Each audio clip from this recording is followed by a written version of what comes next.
the fuck would you? What? What did I do? No, not you. What did I do? You didn't do anything. What did I do? I had my. What did I do? Oh God! I had my. You did. Not everything's about you. It's not. No, my Yeah, it's not. Okay. Anyway, you were saying. You were saying. So I saved the tags. I had everything ready to go. Well, fine. I'm gonna do my cold open then.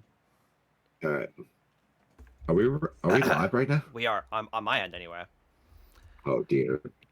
The road is so cold, the nights are so long, but our friends have been there from the start. Even if the world comes to an end, go-getters will never fall apart. Welcome to the Weekly Show with Nick and Pat. My name is Pat.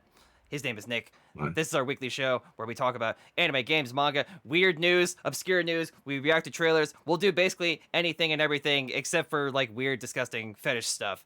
Although we'll get to that later in the show. I was about to say you guys missed our little pre-show. At the top of the don't see when you say stuff like that, people are going to assume like, oh, what does that mean? And it's going to be this whole thing where there's going to be like people are going to go onto like Reddit and like speculate like, do they have phone sex before the show? Here's like 10 pieces of evidence that suggest that they do. So you can't leave those little danglers like that. No, you got to put it's like Ichiro Oda. You just got to put a mystery in there. You got to put a thread. Well, here's the thing with Ichiro Oda. You see, if we're gonna go that route, we have to have like 400 mysteries, right? There needs to be like 400. And they're all sort of wrapped together. Yeah, exactly. They're like vaguely kind of tangentially related to one another. Anyway, here at the top of the show, I just wanted to say, if you like what we do, follow us on Twitter. I'm at the Obsidian Man on Twitter. He is at UnluckyMagician76 on Twitter. Follow us both on our Twitch accounts of the same name. I am twitch.tv/the Obsidian Man, and he is twitch.tv/UnluckyMagician76. If you're watching this on YouTube, please click like and comment in the first hour of the video. It helps with the algorithm and the outreach. Boom! I got through all of the branding within the first You forgot one thing. You gotta. Oh yeah, smash the bell. Smash the bell. Leave a comment. Do all the things. Boom! I got through all of the branding and all the calls to action before the 5-minute mark. Because lately I've noticed that we've both have been dropping the ball, and we do call to action way too late in the show. Yeah, it's been waiting. I remember like last show, or it was like 2 shows ago, where I did it like an hour and a half early. I mean, like or an hour and a half later. I mean, at least you remember to do it. I completely dropped the ball, so I mean, thank you. So I actually did it when I mind broke you. Oh yeah, that's right. the infamous cat dog incident. The cat dog incident. So welcome, dear viewers. Welcome to the weekly chat. It's been a week. It has. I actually so everything. So by the way, I wanted to this is similar to my Halloween story where I talk about the lady with the shotgun. I had another childhood epiphany. This one I know happened though, but this was I was driving in my car and I remembered that this happened to me, right? Okay. So when I was in she was actually in your car the entire time. Large Marge. Yeah, exactly. I heard you was on my step again. I know, right? So when I was in elementary school, when I was in 3rd grade, there was a big my elementary school had a big athletic field, and you could go there and people could play soccer and football and all these different things, right?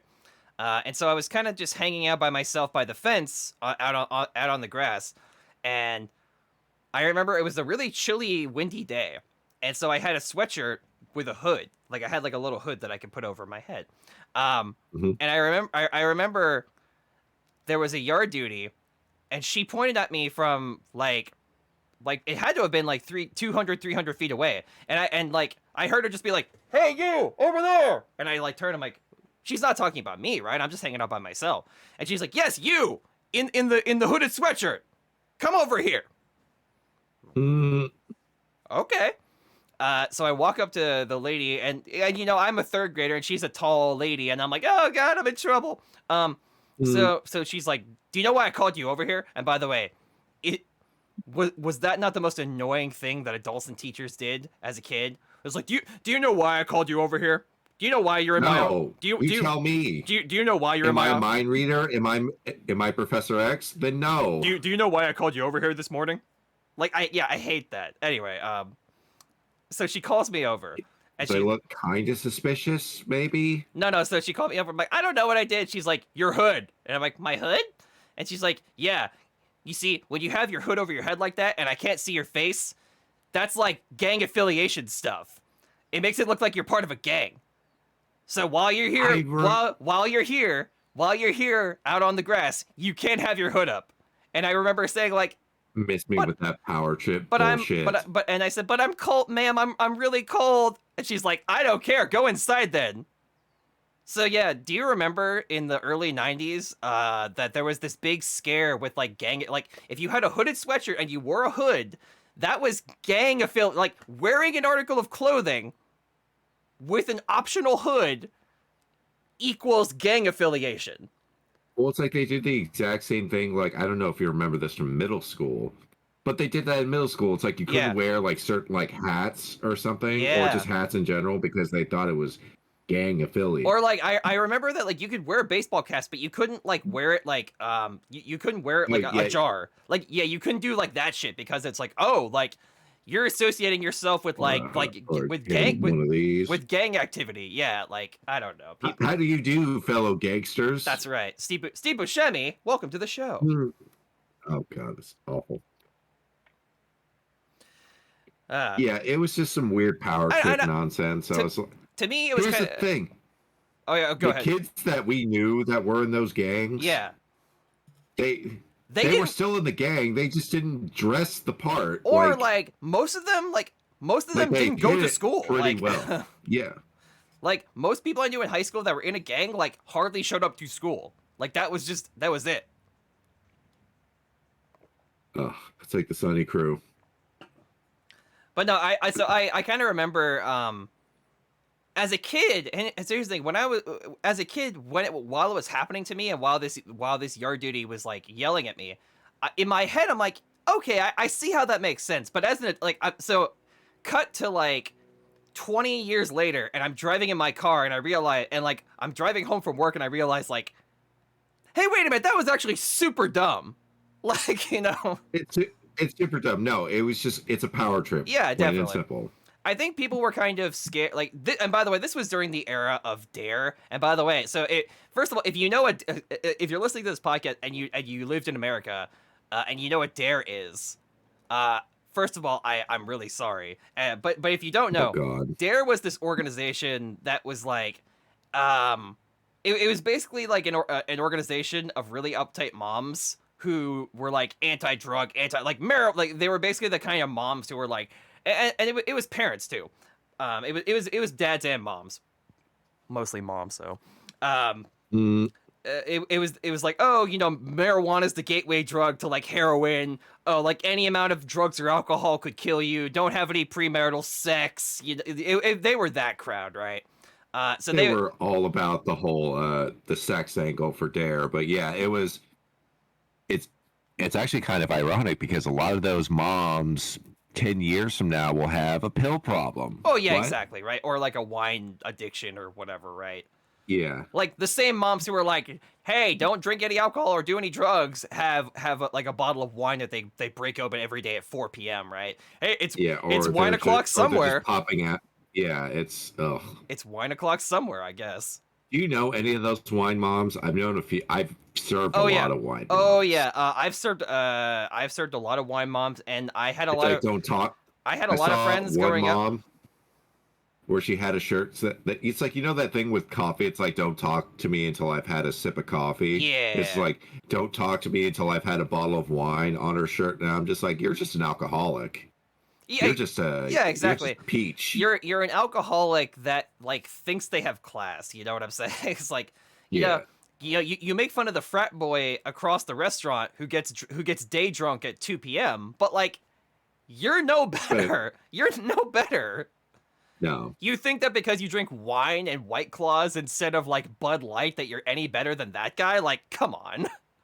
No.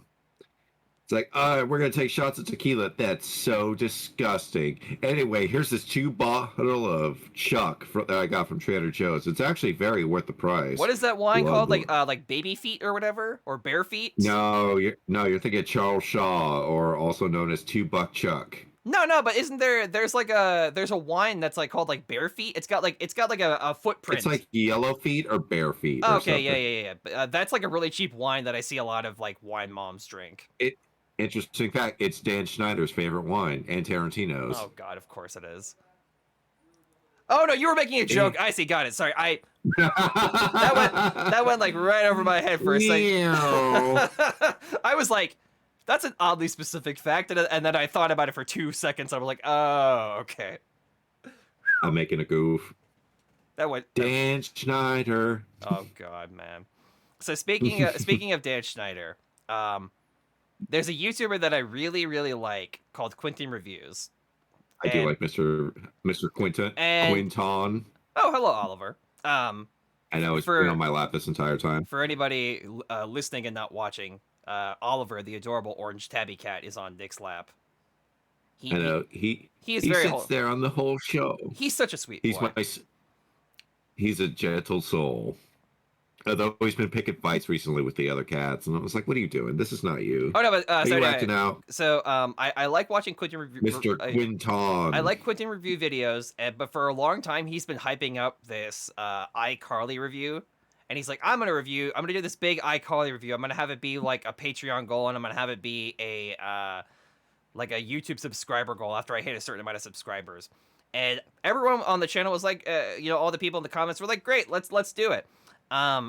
And so the video came out like 2-3 weeks ago, and the video ended up being 4 hours and 45 minutes. Yeah. And some change.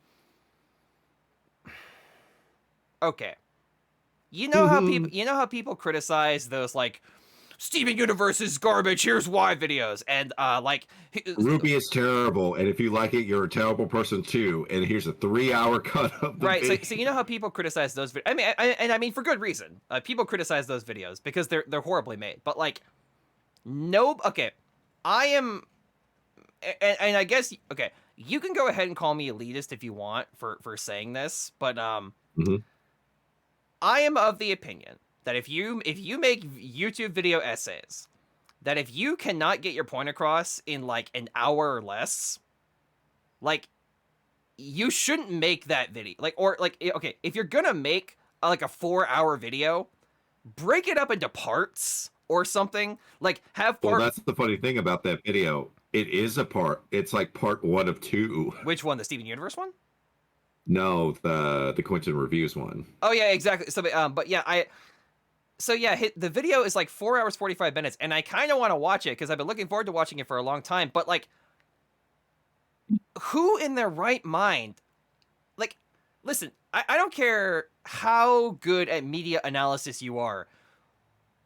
How do you have 5 hours of material when talking about iCarly? And like, listen, I don't know, man. Is he going through like each episode to talk about it? Well, because that's the only way that I can think of like to pad out the runtime. He made a Fred video, which I did watch. Like, so that one was like also 3 hours and 30 minutes, which is like insane. And by the way, I got about 2 hours and 10 minutes into that video. But yeah, you poor bastard. So the first hour is like a typical Quentin Reviews video where he kind of breaks down like the history of the person and kind of like the cultural impact and yada yada yada. Like that stuff is good where he talks about like the timeline of the character and like the history and like the cultural impact. Like that's great stuff. And then like 3 hours of this video or like 2 hours of this video is him being like, there's an episode where Fred talks to his neighbor.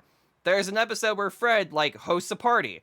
There's an episode where Fred goes to school. There's an episode where Fred like pranks a teacher, and like that's like 2 hours.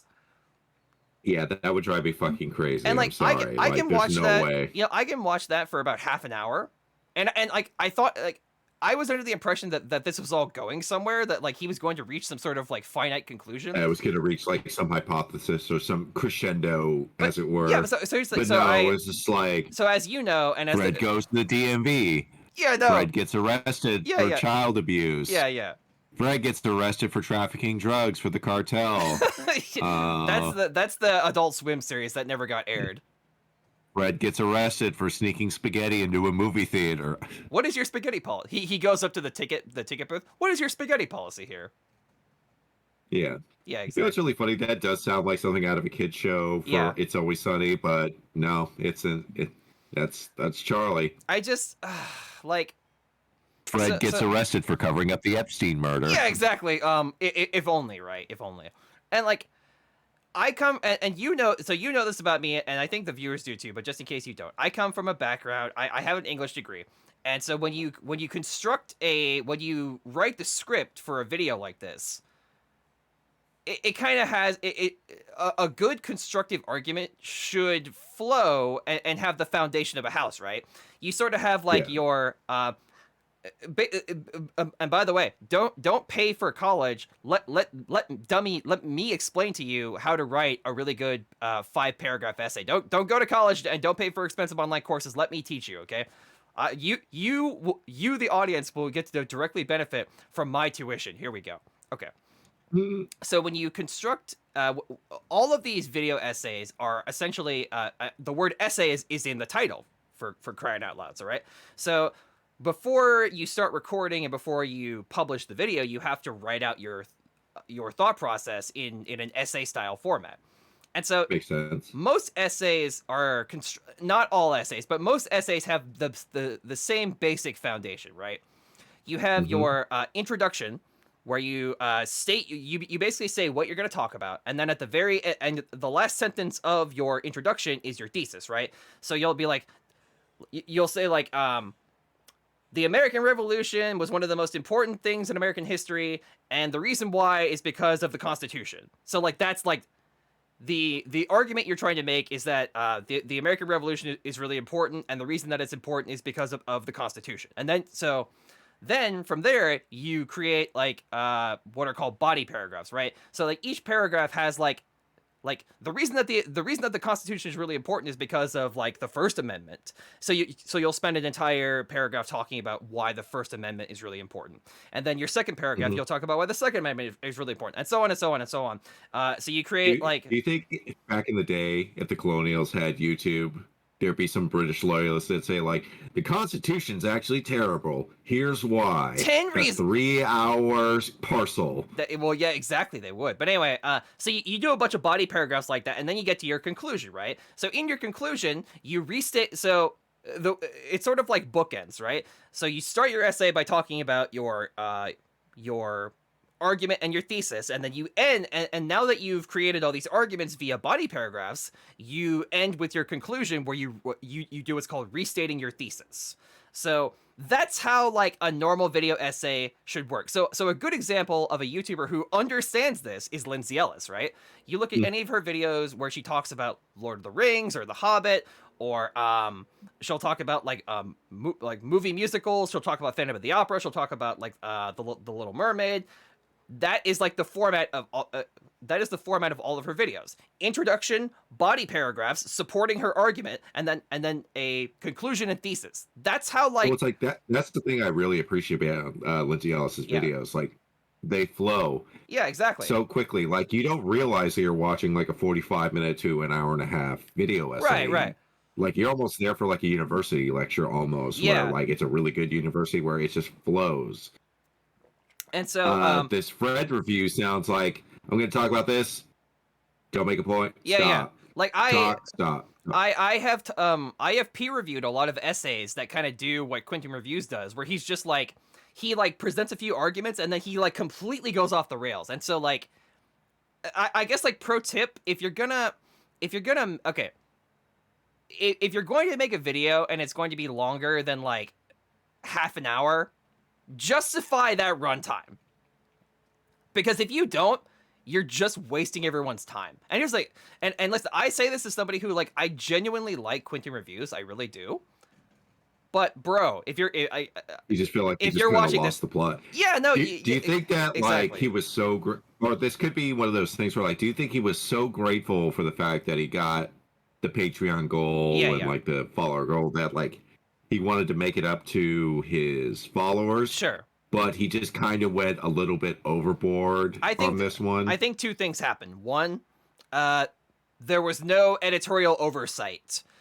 There was nobody there. Well, clearly, there was nobody there that said stop. There was nobody there. Does he? I assume he does everything by himself. Yeah, he's in-house. He doesn't have like an. He's a one-man show. He's basically a one-man show, which is which by the way is commendable. But at the same time, yeah, you kind of this could have this. I have a two-person show now. That's right. This is my producer, Oliver. Bring in the money, bitch. No, he wouldn't do that. He'd just be like, "Hey, if you can give me some really good food and some chickens and some scratchings, that'd be great. That'd be great." But no, I'm allergic to chicken. So yeah, one, there was clearly no editorial oversight, and two, YouTube actually, and this one I actually don't blame Quick Reviews. Yeah, they reward people for having these like long run times. YouTube actually encourages its content creators to create what's called long form content. And it all boils down to this, right? The longer your video is, so if you're a monetized YouTuber, in theory, the longer your video is, the more ads you can put in that video. And YouTube is like, no, and I know that sounds cynical, but seriously, like that's what it is. Get on it, YouTube. That's give us some. That's Get the show. Us, our Google sense. People love YouTube and Google. They love like 5-hour videos talking about why Steven Universe sucks, because and they reward that type of content because. Ruby's. I still see those Ruby reviews all the time. I saw last month where it was like, "I'm sick of Ruby," and it just has Ruby just chugging a bottle of hard liquor, and I'm just like, "Ugh." Yeah, you know what's weird about those type of videos, right? Where like you'll have people who they'll make like the I hate Ruby video, and then they'll make like 20 more I hate Ruby videos. But like here's my thing.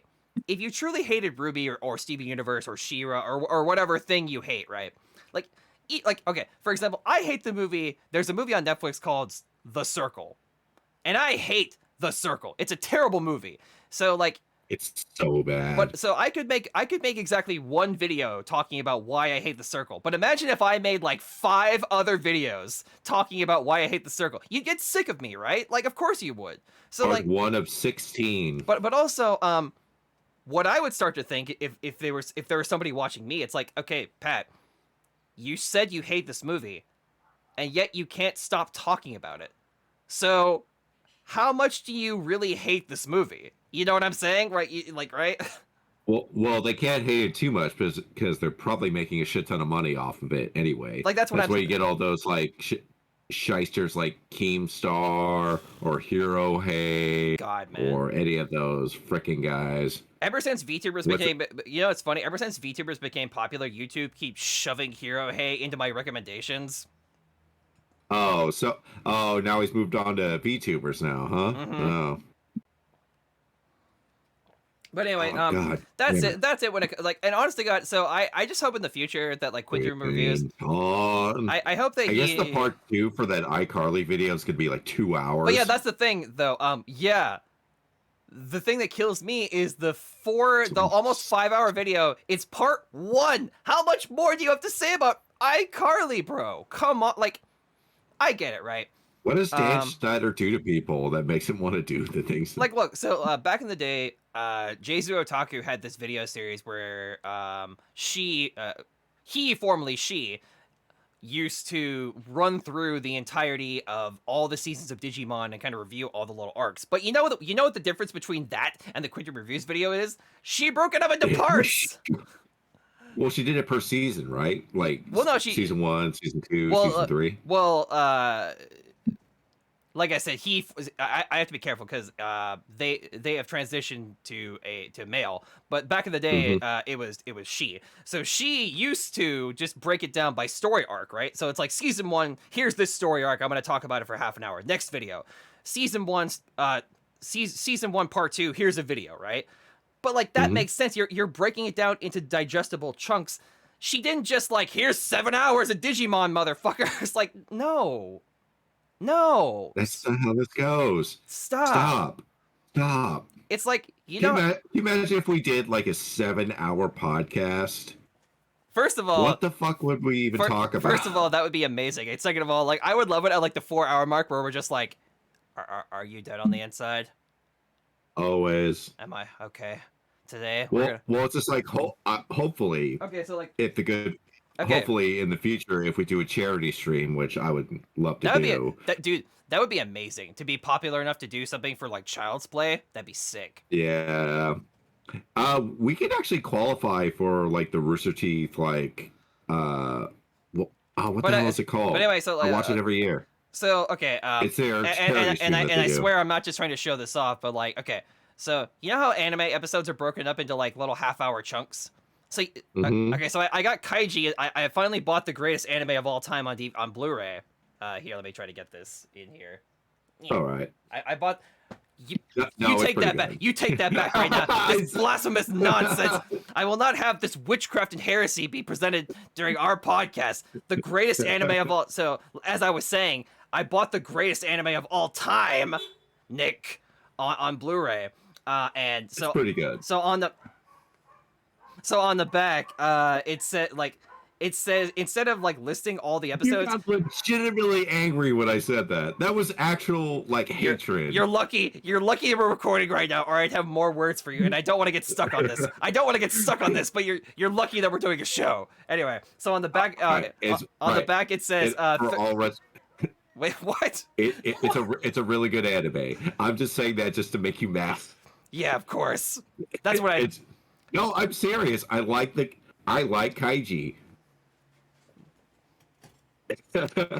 Blink twice if 𝐏𝐥𝐞𝐞, the Ultimate Gambler, is your favorite anime, Nick.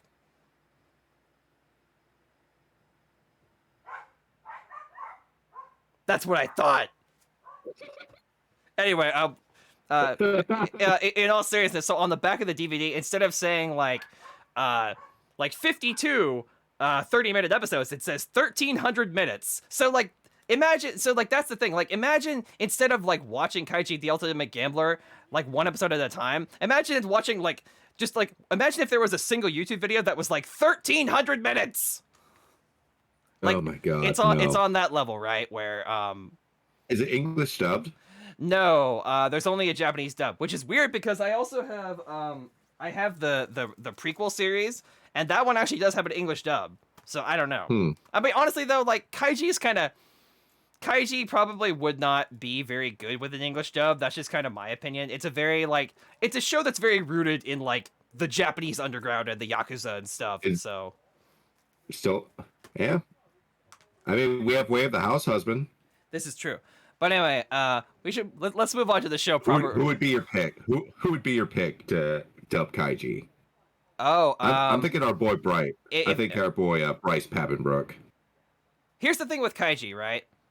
You have to have a voice that, with the snap of a finger, can go from disgusting and pathetic to filled with confidence. Because that's Kaiji. That's the entire character of Kaiji. You need to have somebody who can be pathetic and like lower than dirt 1 minute, and then have like James Bond level charisma the next minute. So whoever you pick for the English dub of Kaiji, it has to be someone who can master that to the letter. You know, I think it would be a good pick. Brad Swiley, the guy who does Amuro in the Gundam dubs. Oh, sure. Because you do Amuro was pretty whiny. Yeah. Almost makes you want to slap a kid. You need to have somebody who can be, because Kaiji has 2 modes. Confident and bombastic, and whining and groveling. That's the 2 Kaijis. There's 2. I know. That's the thing with Kaiji that's always funny. This guy is on the verge of tears within a nanosecond. And I mean, like, because he has like Kira levels of intelligence 1 second. Yeah. And then he turns into Mineta from My Hero, just crying and whining all the time. All right, so let's get on with the show proper before you threaten me with a letter opener again. Wait, where's my letter opener? I put it back. Just pretend that I have it. Here, I'll grab the... I'll use one of my amiibos that has a sword. God Don't threaten me with Lucina.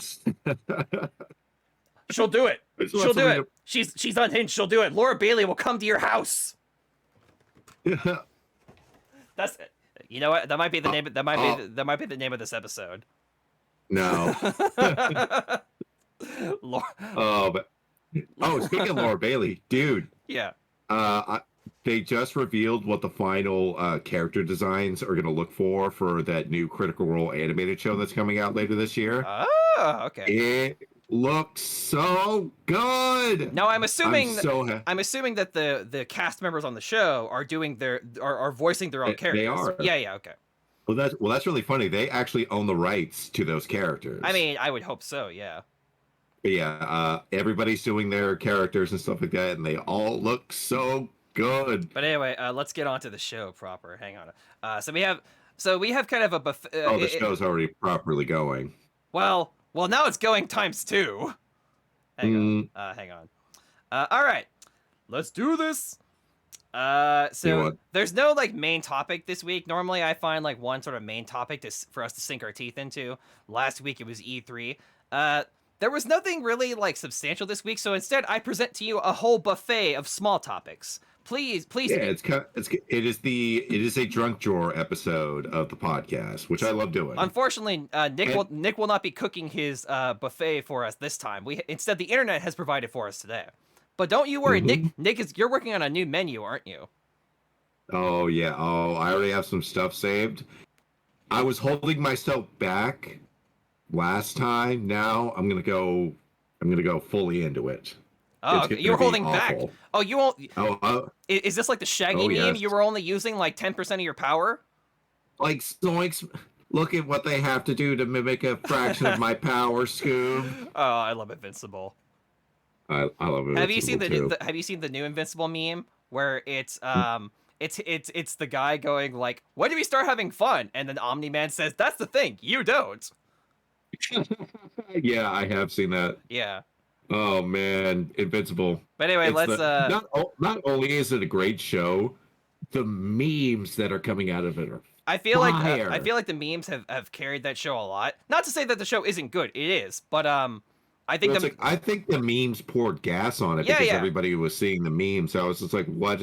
Oh, like I keep seeing memes about the show. I might as well check it out. And like, I saw nothing about like almost everybody has like. I didn't see any memes about the show. You and I just started watching it, and I feel like this is the what is that effect called where you hear about something and then you start seeing it everywhere? The Burger Meinhof. Yeah, the Meinhof effect. Yeah.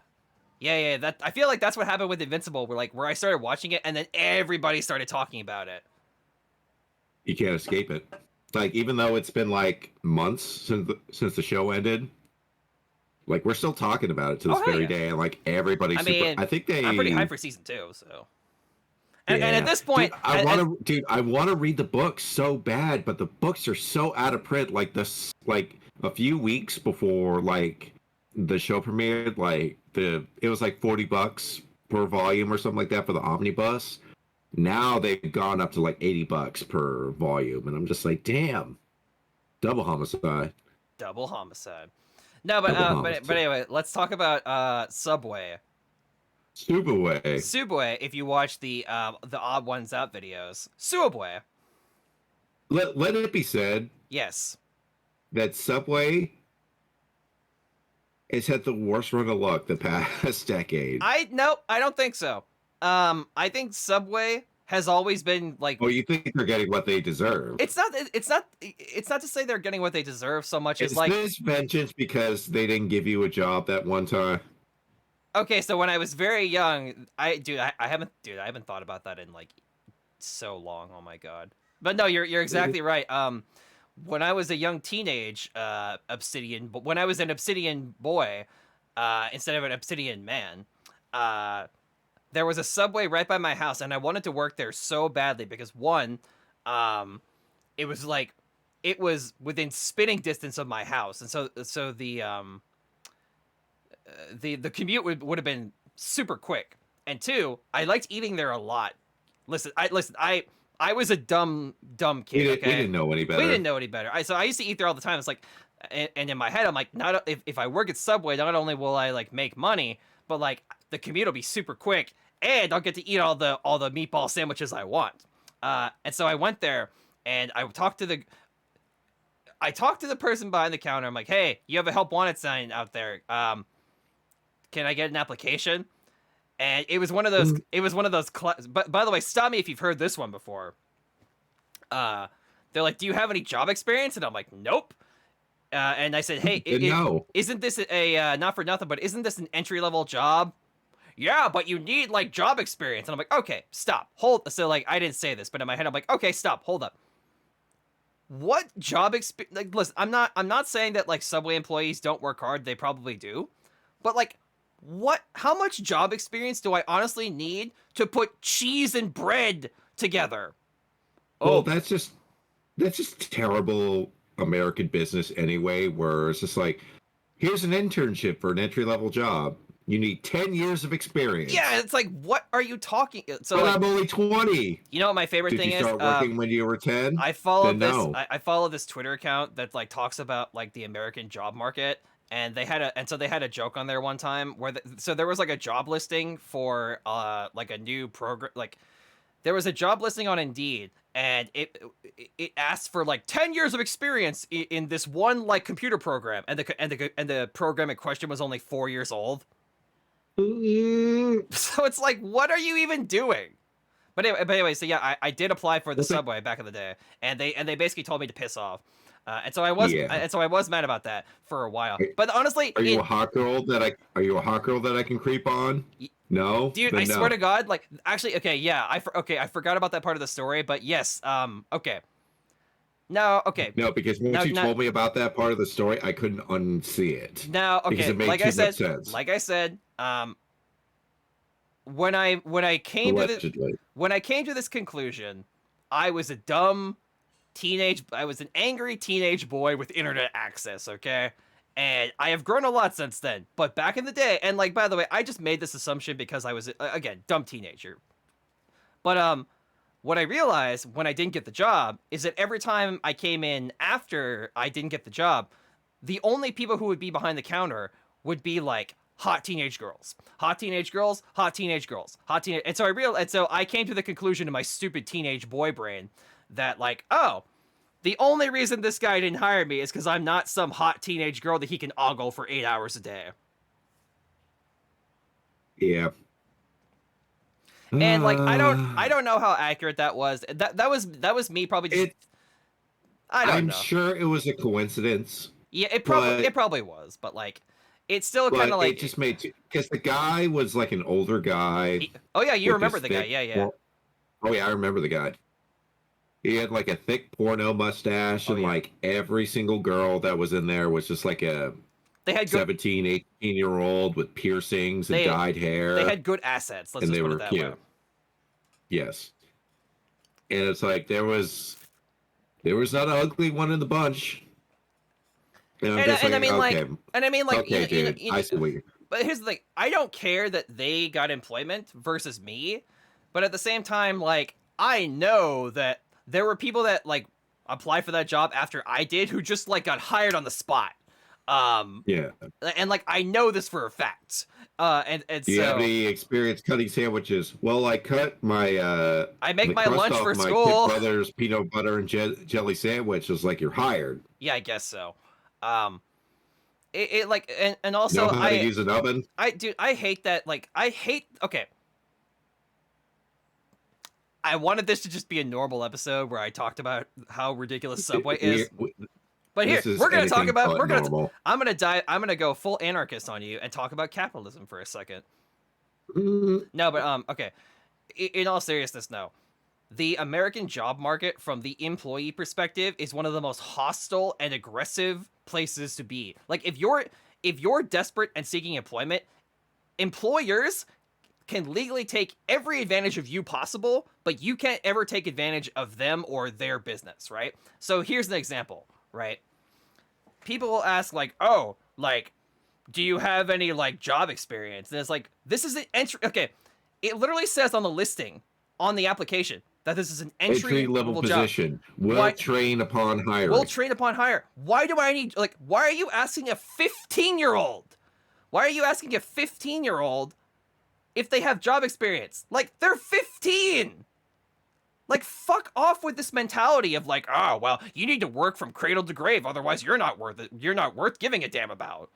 Well, it's like, and then they complain about it. It's like, nobody wants to work. Nobody wants to work during the pandemic because they don't want. So yeah, by the way, so like you as the employee have to beg and plead for a minimum wage job, but then then they get to fire you without cause.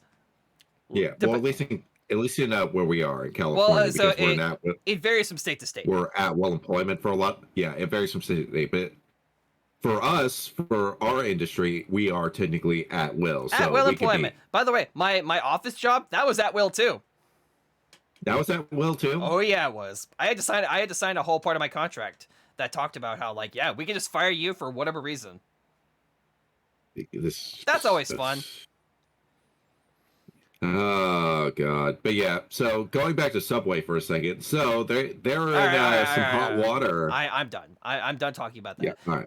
So they're in hot water today, and not because they went to Jared. They went to Jared. So a lab, I think it was some food lab or something like that. They tested the DNA of the tuna for the tuna fish sandwich, and they found that there was no traces of tuna in the mix. Yeah, baby. Zero. Zilch. Nada. So what? And if you're wondering why this probably sounds familiar, they got in trouble in Ireland recently because they found out that there's so much sugar in the bread that it does not qualify as normal bread. I was gonna bring it up. I'm glad you did. It is considered a cake. Yes. Yeah. You know what's weird though? Because one thing I like, the bread thing, I can overlook. No. No. I give no lenience on this, and you want to know why?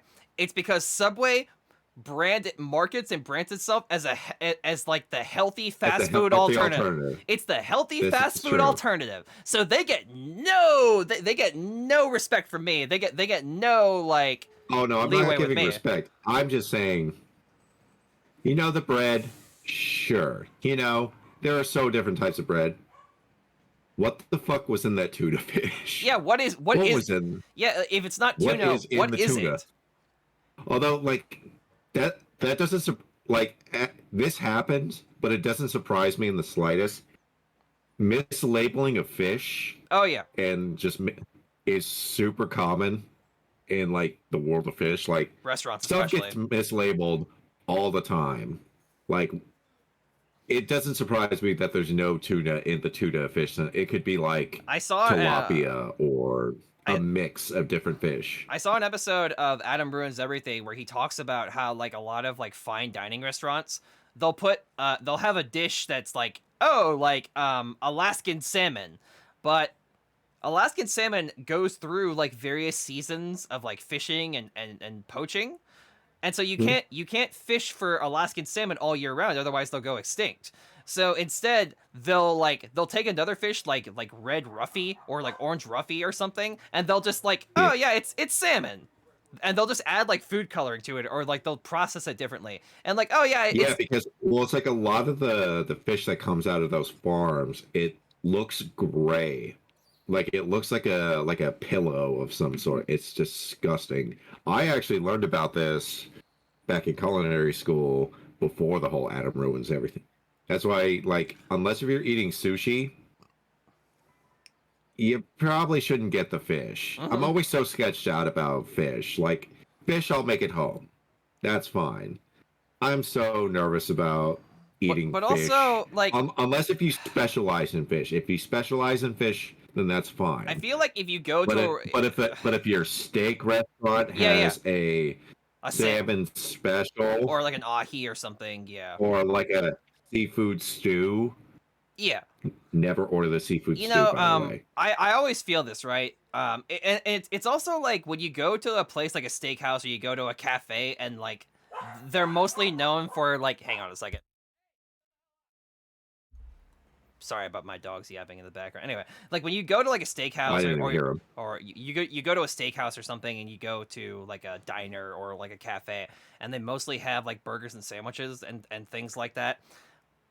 They'll have like 1 or 2 seafood menu items and they'll always be the most expensive thing on them. Like, so if there's like a Reuben sandwich and the Reuben sandwich is like $14, like $13, yeah. The pan-seared cod will be $25, and that's like, what?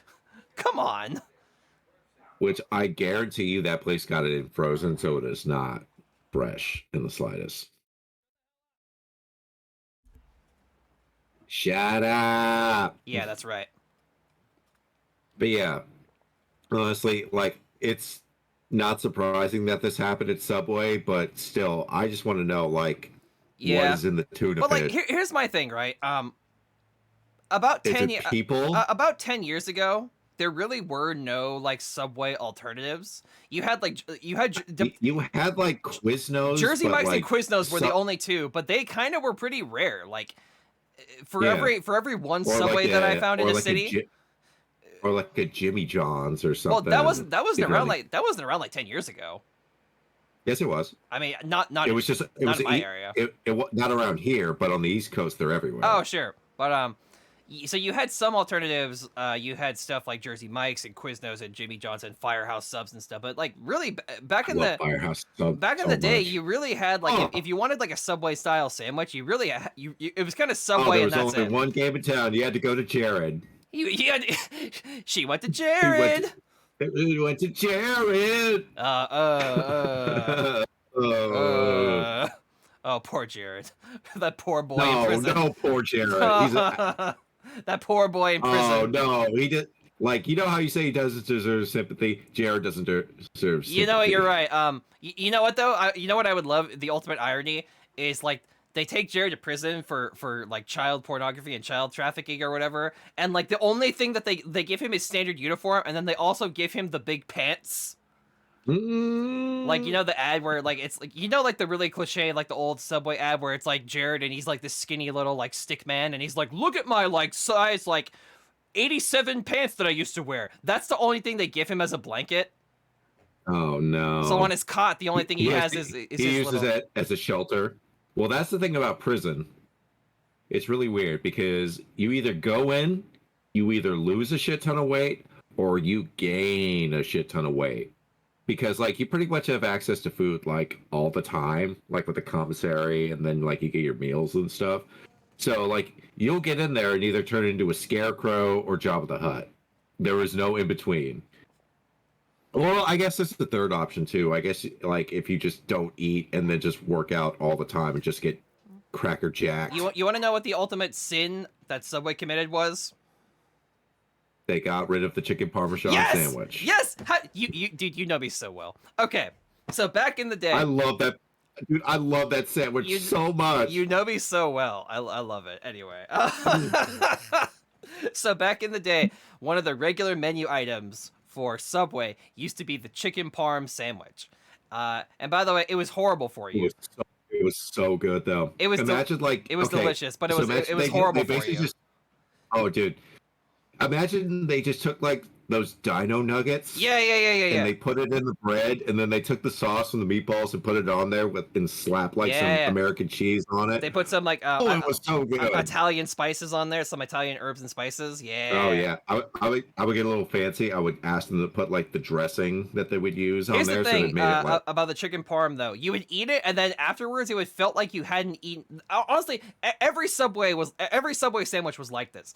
It's the type of thing where you would eat it, and then like an hour later, you felt like you hadn't eaten. Like it was like Chinese food almost. It sits in your stomach, and it's like, now what? Although it does have like a weird like grace period because like, do you remember like you would get the foot long, eat half of it, and then save half of it? Oh no. I always hated eating it the day after when it was cold because it would basically just freeze into a rock. You and I clearly had different dining habits because I would get the foot long and eat that whole mother ducker in one sitting. There ain't no saving this. There ain't no saving. No, but sometimes, like, if I was like kind of on a budget, a baller on a budget, I would like, oh, sure. I have to ration the sandwich out. So Sure. I'd eat half of it, and then put the other half. And the other half, it's not like cold pizza or like cold spaghetti or anything like that.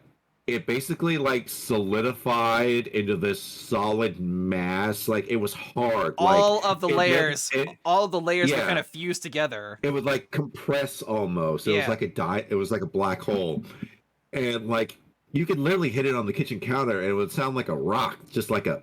It's sort of like when you have like really hard French bread and you don't eat it in time and it gets like it becomes like hard as stone. Yeah, it turns into like a lethal weapon almost. Yeah. Although being the crafty and owner chef that I am, I would always take that bread. By the way, anytime you get croutons from a restaurant and they claim that they're homemade, they're not. They're like, that bread is so old. I mean, isn't that kind of the point?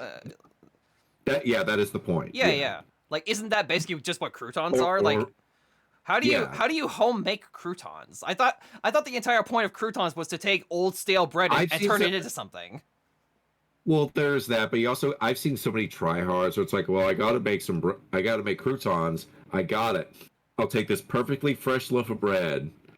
I'll put it in a low oven to dry it out, and then I'll cut it, and then I'll bake it into croutons. It's annoying. I guess, like, in theory, I get where that guy's coming from, and I see where those people come from, but, like, I don't know, just, like... It's making croutons with extra steps. It just seems like you're just, like... Okay, listen, so, like, I am the type of person where I will say, instead of buying pre-made stuff, like, 90% of the time, I'll say, make everything fresh, right? Instead of going to the store and buying like a macaroni salad, make it yourself. Or if you instead of going to like the deli counter and buying a sandwich, like a pre-made sandwich, like make your own sandwich. But croutons, I think, are the one exception where it's just like, just buy croutons. Yeah, it's not like you're not. It's not like you're opening. It's like making French onions. Right. The stuff in the can tastes pretty good.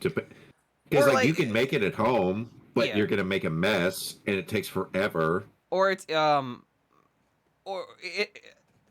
like croutons are the type of thing. Like, how different is a bag of croutons from making croutons yourself? Oh, the homemade ones taste way better. Really? No, they don't, because you know what they put in there in the croutons? I guarantee you, it's gonna be the second or third ingredient on the list. The good old mystery flavor, MSG. Because there's MSG. Yeah, there's like so much MSG in those croutons, and they're delicious. They're so good. That's why Doritos are so good, because they have MSG. Honestly, though, like croutons in general have always sort of bothered me because croutons are okay. It's just that most of the time, if I'm gonna eat a salad anyway, I'm eating a salad to avoid eating carbs. And so what do? You put carbs in the thing I'm trying to eat to avoid eating carbs.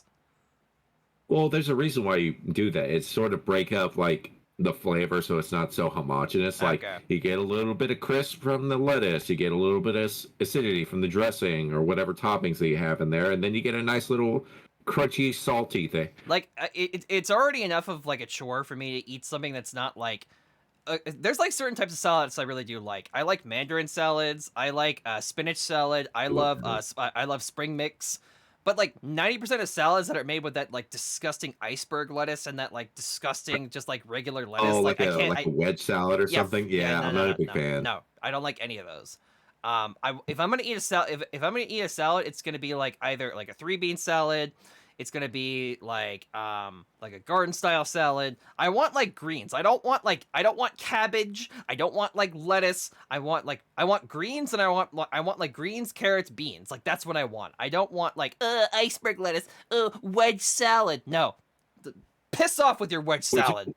Which I think the average wedge salad almost has your daily intake of calories. Yeah. Like a giant iceberg salad with like blue cheese, bacon, eggs, olives, all that stuff, avocado, Like there's so many Yeah, calories in that. that's like And a it's really like, I'm eating a salad. I'm that's a re technically being healthy. I was like, no, you're just eating. that's a really high caloric salad, yeah.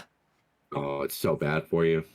Like, I can't eat it though. I would die. I love blue I would cheese. literally die. I love blue cheese dressing, but like if you want an No. actual like healthy salad, I know you can't eat it, but like he's like I actually like blue cheese dressing, but even I know that like if you want an actual like okay, I guess for me like you have to ask yourself the question, why are you eating a salad? No, really. I know that sounds like a dumb question, but like no, really, like why are you eating a salad? Are you eating a salad for health reasons, or are you eating it for like flavor reasons? Because if you're eating it for flavor reasons, I go for maximum flavor in my mind. But like at because that you're point, cutting out. at that point, you might as well have just eaten like a pizza with some like instead of getting a white No. salad. I'm just yeah. no. Well, it's like I can make a salad without like making it like super unhealthy. Yeah, I mean, like honestly, the way that most people eat salads nowadays, they just drown it in ranch. Well, like you know that stat right like, about the McDonald's salads, how they used to be more they used to have higher calories than the burgers, right?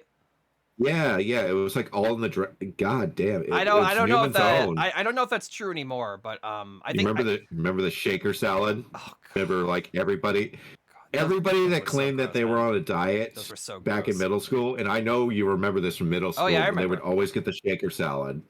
Shake it like a Polaroid picture. Yeah. No, the thing I remember, there was this kid who used to hang out with us at our table, and he had the shake and bake chicken nugget like Lunchable meal, and so he would take. I remember that. So he like and like his mom like clearly what happened is like his mom went to Costco and bought like a pack of like 80 of these things because he had one every single day for lunch. For months, like every day it was the same Lunchable meal with the little like shake and bake chicken nuggets. And so what he would do is like it would come with a bag. So terrible. It would come with a bag, and you put the nugget. There was like chicken nuggets, and you put the nuggies in the bag. And you got a packet of this seasoning stuff that was like it might as well have just said MSG on it. Yeah, pretty much. It was just like Italian breadcrumbs or like some kind of breadcrumbs and like seasoning. And so you would take the bag with the nuggies and the remember seasoning. how they would never coat like a Polaroid picture, and you would shake it. Yeah. Yeah, dude. Do you remember how that thing? Remember he would pull it out and it would just like it would be like patchy. All of like the it wouldn't coat all of the dust would be at the bottom of the bag. Yeah, it was like Cheeto. It was like Dorito dust or something. Yeah. Man, I haven't had a Lunchable in like I mean, Lunchables are pretty horrendous for you anyway. So yeah, they're pretty bad. What was your favorite Lunchable as a kid? You know, dude, on the rare chance that you got them. Okay. And by the way, I think I only got a Lunchable like literally like twice in my entire K through 12 education. Like my mom she kind of prided herself on making us lunch like every day. So I ate really well as a kid. Although it was really funny because like as a kid I was really ungrateful because I saw all the other kids with like they get to eat pizza and Lunchables every day and I have to eat this like homemade sandwich on wheat bread. What a bunch of crap. I was an ungrateful little bastard. But yeah, so on the one thing that it's less that I used to eat it and get it that like my friends would like would let me try some would be one of your friends had the Lunchable. The pizza. Okay. The little like okay, these things were so disgusting. There were like these little doughy crackers and they gave you like the stick to put so you would like get the little doughy cracker and they give you the stick, the little rectangle stick, and you would take the sauce, you take the sauce and you'd have to like smear it on there with the stick. And then you would like, and they would give you a bag. It was the saddest thing ever. And then you would get like the little bag of cheese, and you had to sprinkle it on the little like and then you got cracker. And you got what, three slices of pepperoni or something? Yeah, it's like, here you go. Here you go, you little shit. It's like the equivalent of like, have you ever made yourself like a meal at like 2 or 3 in the morning, and it like you're so tired that you don't give a crap, and you just start throwing stuff in the crisper drawer of your fridge, like yeah, I'm gonna eat a piece of cheese and I'm gonna wrap it in bacon and I'm gonna wrap the bacon in like that kind of thing. Well, that's gotten me in trouble a few times because sometimes I'll be back from working in the bar. I'm so drunk. I'll be in my underwear and I'm just like, it's 4 o'clock in the morning. Like, there should not be a soul awake in this building. Yeah. And then, like, my sister and my mom have caught me eating a bag of cheese out of the fridge, like outside of the door in my underwear a few times. Where to the point where like they got scared. They're just like, "Oh, what the hell are you doing?" Oh my god! And it was just eating shredded cheese out of a bag like Gollum. At that point, when you're eating shredded cheese out of a bag at 4 a.m, you just don't give a fuck what anyone thinks about you at that point. Well, it's like that's when you just don't give a crap. That's when I had like the spin. That's when I would get like the spins when I would drink and stuff like that. I was like, I gotta eat some. So I would just shove like crackers, I've been sriracha, and shredded cheese. I have been there before. That like you're like half hungover and you can't fall asleep, and your brain is like, I gotta eat something. Well, it's like you're just like, yeah. You're just like, make it stop. Yeah, it's fun for the first half an hour, but after that, you're just like, make it stop. You're just like passed out on the bed, and like you're like, I know that if I don't eat something right now, I will literally be passed out I'm going to pass out for like 12 hours. I need to put something. I need to put some calories into my body, otherwise I will wilt away like a flower in the desert. This pH of the soil is too high. I think I might die. No, anyway, Subway. Subway sucks. I don't know what to tell. Like, I haven't eaten at a Subway in like 7-8 years. It's been a long time for me. I haven't eaten Subway since I moved away. Yeah. Well, it's like now we have so many goods. That's the thing, though. That's why I'm really happy. The only good thing about Subway, like the only thing that I would go into a Subway and pay money to eat right now in 2021. Do I guess? Yeah, go for it. Is it the cookies? Dude, I don't know what witchcraft. You're correct, by the way. They're so good. I don't know Especially if you ask them to heat. You could ask them to heat up the cookies for you. Yeah. You totally can. I didn't discover this until much later. Dude. Oh, they'll do it, yeah. Those chocolate chip cookies, or like that raspberry cheesecake cookie that they had. The raspberry, like the white chocolate raspberry. Oh my god, what the hell do they put? Okay, there's like whoever. So okay, did you know that when cocaine and heroin started to be classified as like hardcore drugs, that a lot of people who made drugs, they went to go work for companies like Nabisco and companies like Frito-Lay as like addiction scientists. So the same people who were making like cocaine, hearing about this. So the same people who used to make things like cocaine and heroin and like PCP, they went to go work for like Nabisco and all these like snack companies, and they're like, hey, you know that if you add like this specific chemical, pinch of this, you can make it safe on its own. But if you, but yeah, if you add a pinch of this, like it'll become this addictive thing that people have to get, and they'll buy your product every single day. And so I am convinced that Subway, like the cookies at Subway, they have some like weird drug in them because they have to, because they're too good. If you put a bag of like 4 Subway cookies in front of me, I'm eating the whole bag. Especially if it's like 3 for like $1.50 or something. Yeah. It's like they're almost as good as like the mall cookies, like the Mrs. Smith's or something like that. It's like, or like, do you know what they really remind me of? Do you remember in middle school, first thing in the morning, they had those big $1 cookies, like those big. Yeah, I remember those. They came in the wax, the wax paper sleeve. Yeah, they came in like the blue. It was like blue and white. It was like a blue white wrapper. Yeah. Dude, I would pay any amount of money to get that cookie bag. It was so good, especially like if you got there first thing in the morning. It was $1. Like if you got if you were there like when they had the first batch that had just come out. Yeah. It would literally just like dissolve in your hands. I remember in high school. They had a snack bar at my high school, and like my mom would make my lunch every day of the week except for Fridays. She would make my lunch Monday through Thursday, and on Fridays she would just give my sister and I money, like, here, go buy. It's my day off. Here, go buy something. And so every morning during the break period between second and third period, I would go to the snack bar. and they had like a sausage egg McMuffin type deal. So it was 2 English muffins. It was 2 like really fluffy, wonderful English muffins, like a really nice like a patty made of scrambled eggs, a sausage patty, a little bit of cheddar cheese, and some bacon, and it was very good. It's the type of thing where like it was what I needed at like 10:30 in the morning every Friday. I'm like, oh, this is sustaining me. Yeah. Oh my! I'm alive. But yeah, anyway, And this is before that. I love how like the second that we get out of high school, yeah, they started making Fridays like half days. It was like a year or 2 after. yeah. It's like not for us. We had to go through the whole day, just a normal day. I mean, to be fair, when I was a senior in high school, though, I did get like I did get a reduced day for being a senior. So I actually got to go home at like 1:30, 2 o'clock some days. You know, I had to be at school for 3 hours. Yeah, basically. Like 3, like it was more like 4 or 5. It was more like 4 or 5 hours. Yeah. Still, that's nothing. But anyway, let's move on to final thoughts on Subway. They suck. They sucked back then. They suck now.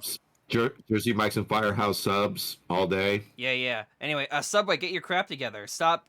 Well, if you're gonna pretend to be a health alternative to fast food, like actually be food. I don't know. Yeah, it might help.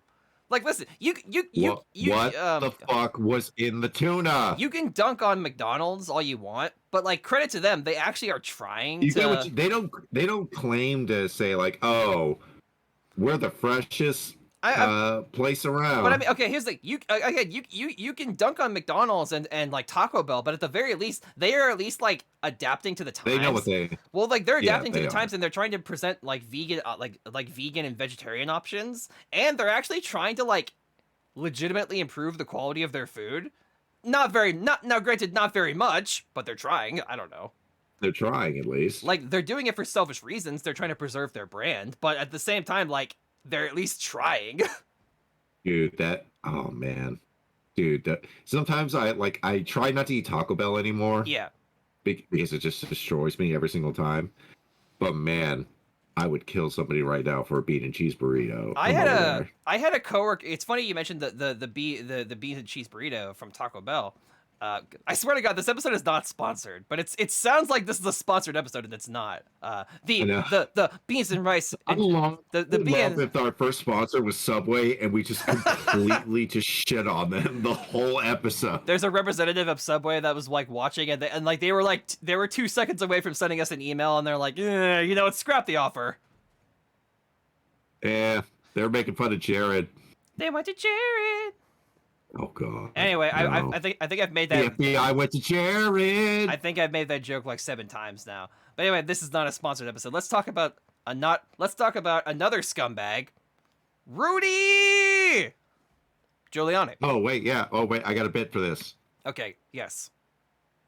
I got in trouble with the law, Rudy.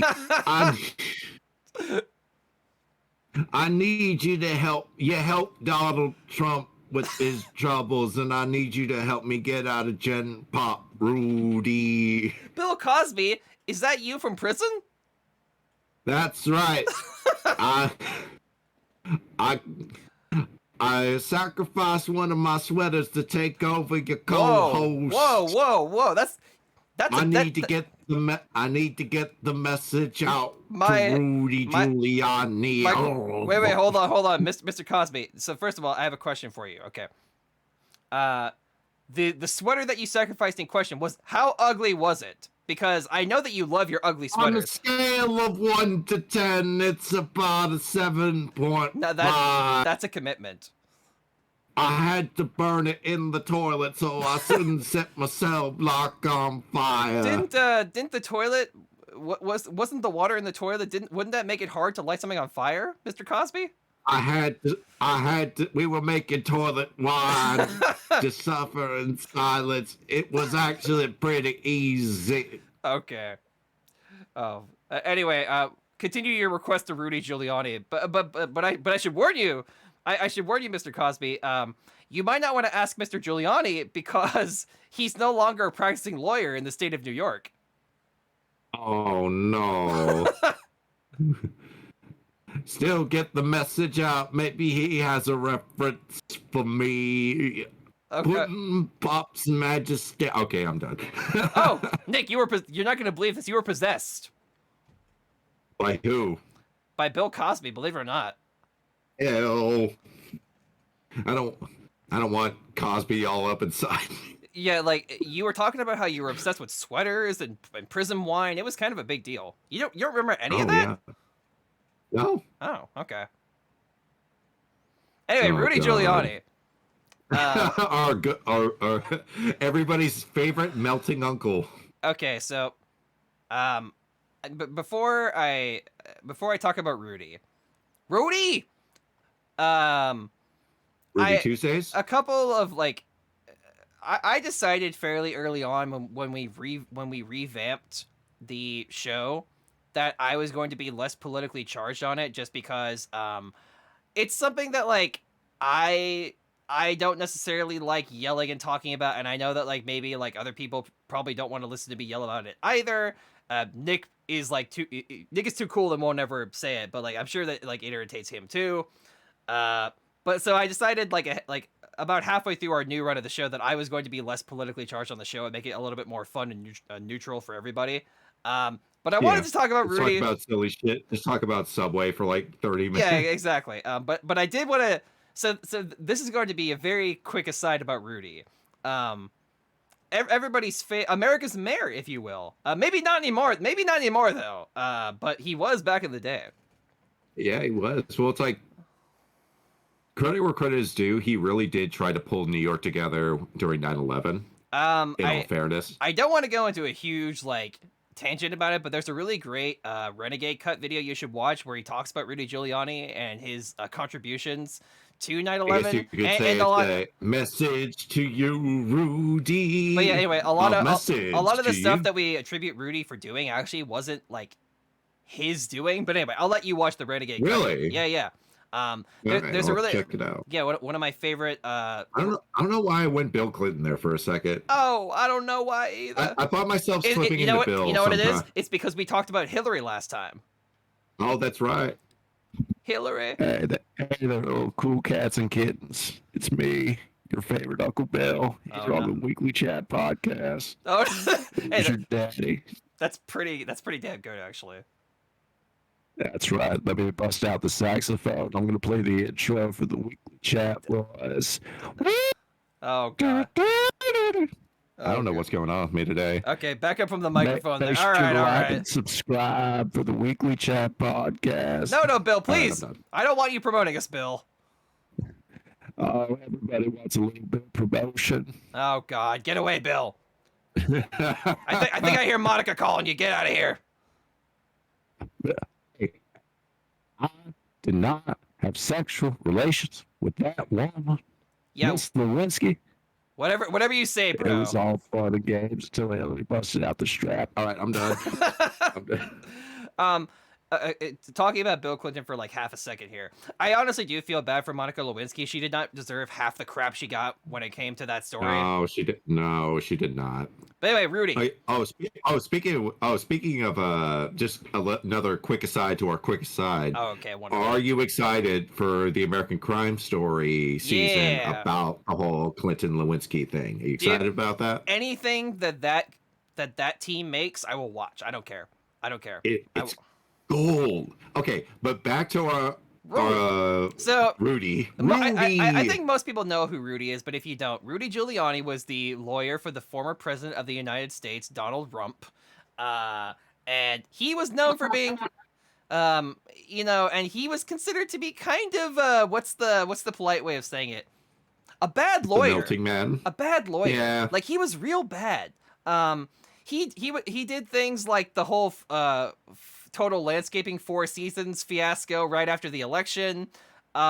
He went on public TV and his hair dye started melting down his face. Oh, by the way, have you seen the YouTube comments? So like, okay, you know how the White House has an official YouTube channel, right? Mm-hmm. So people were monitoring this live stream where Rudy. So like, the infamous incident where like his hair dye starts to melt down his face, right? That whole thing. Right. So the people managing the YouTube stream were these two like bro dudes who worked at the White House, and they had microphones that they were supposed to have muted. And if you go back and watch the VOD for the official White House YouTube channel, you can actually hear them on the mic, on the hot mic, saying like, "Dude, is Rudy's hair dye melting? Is he melting?"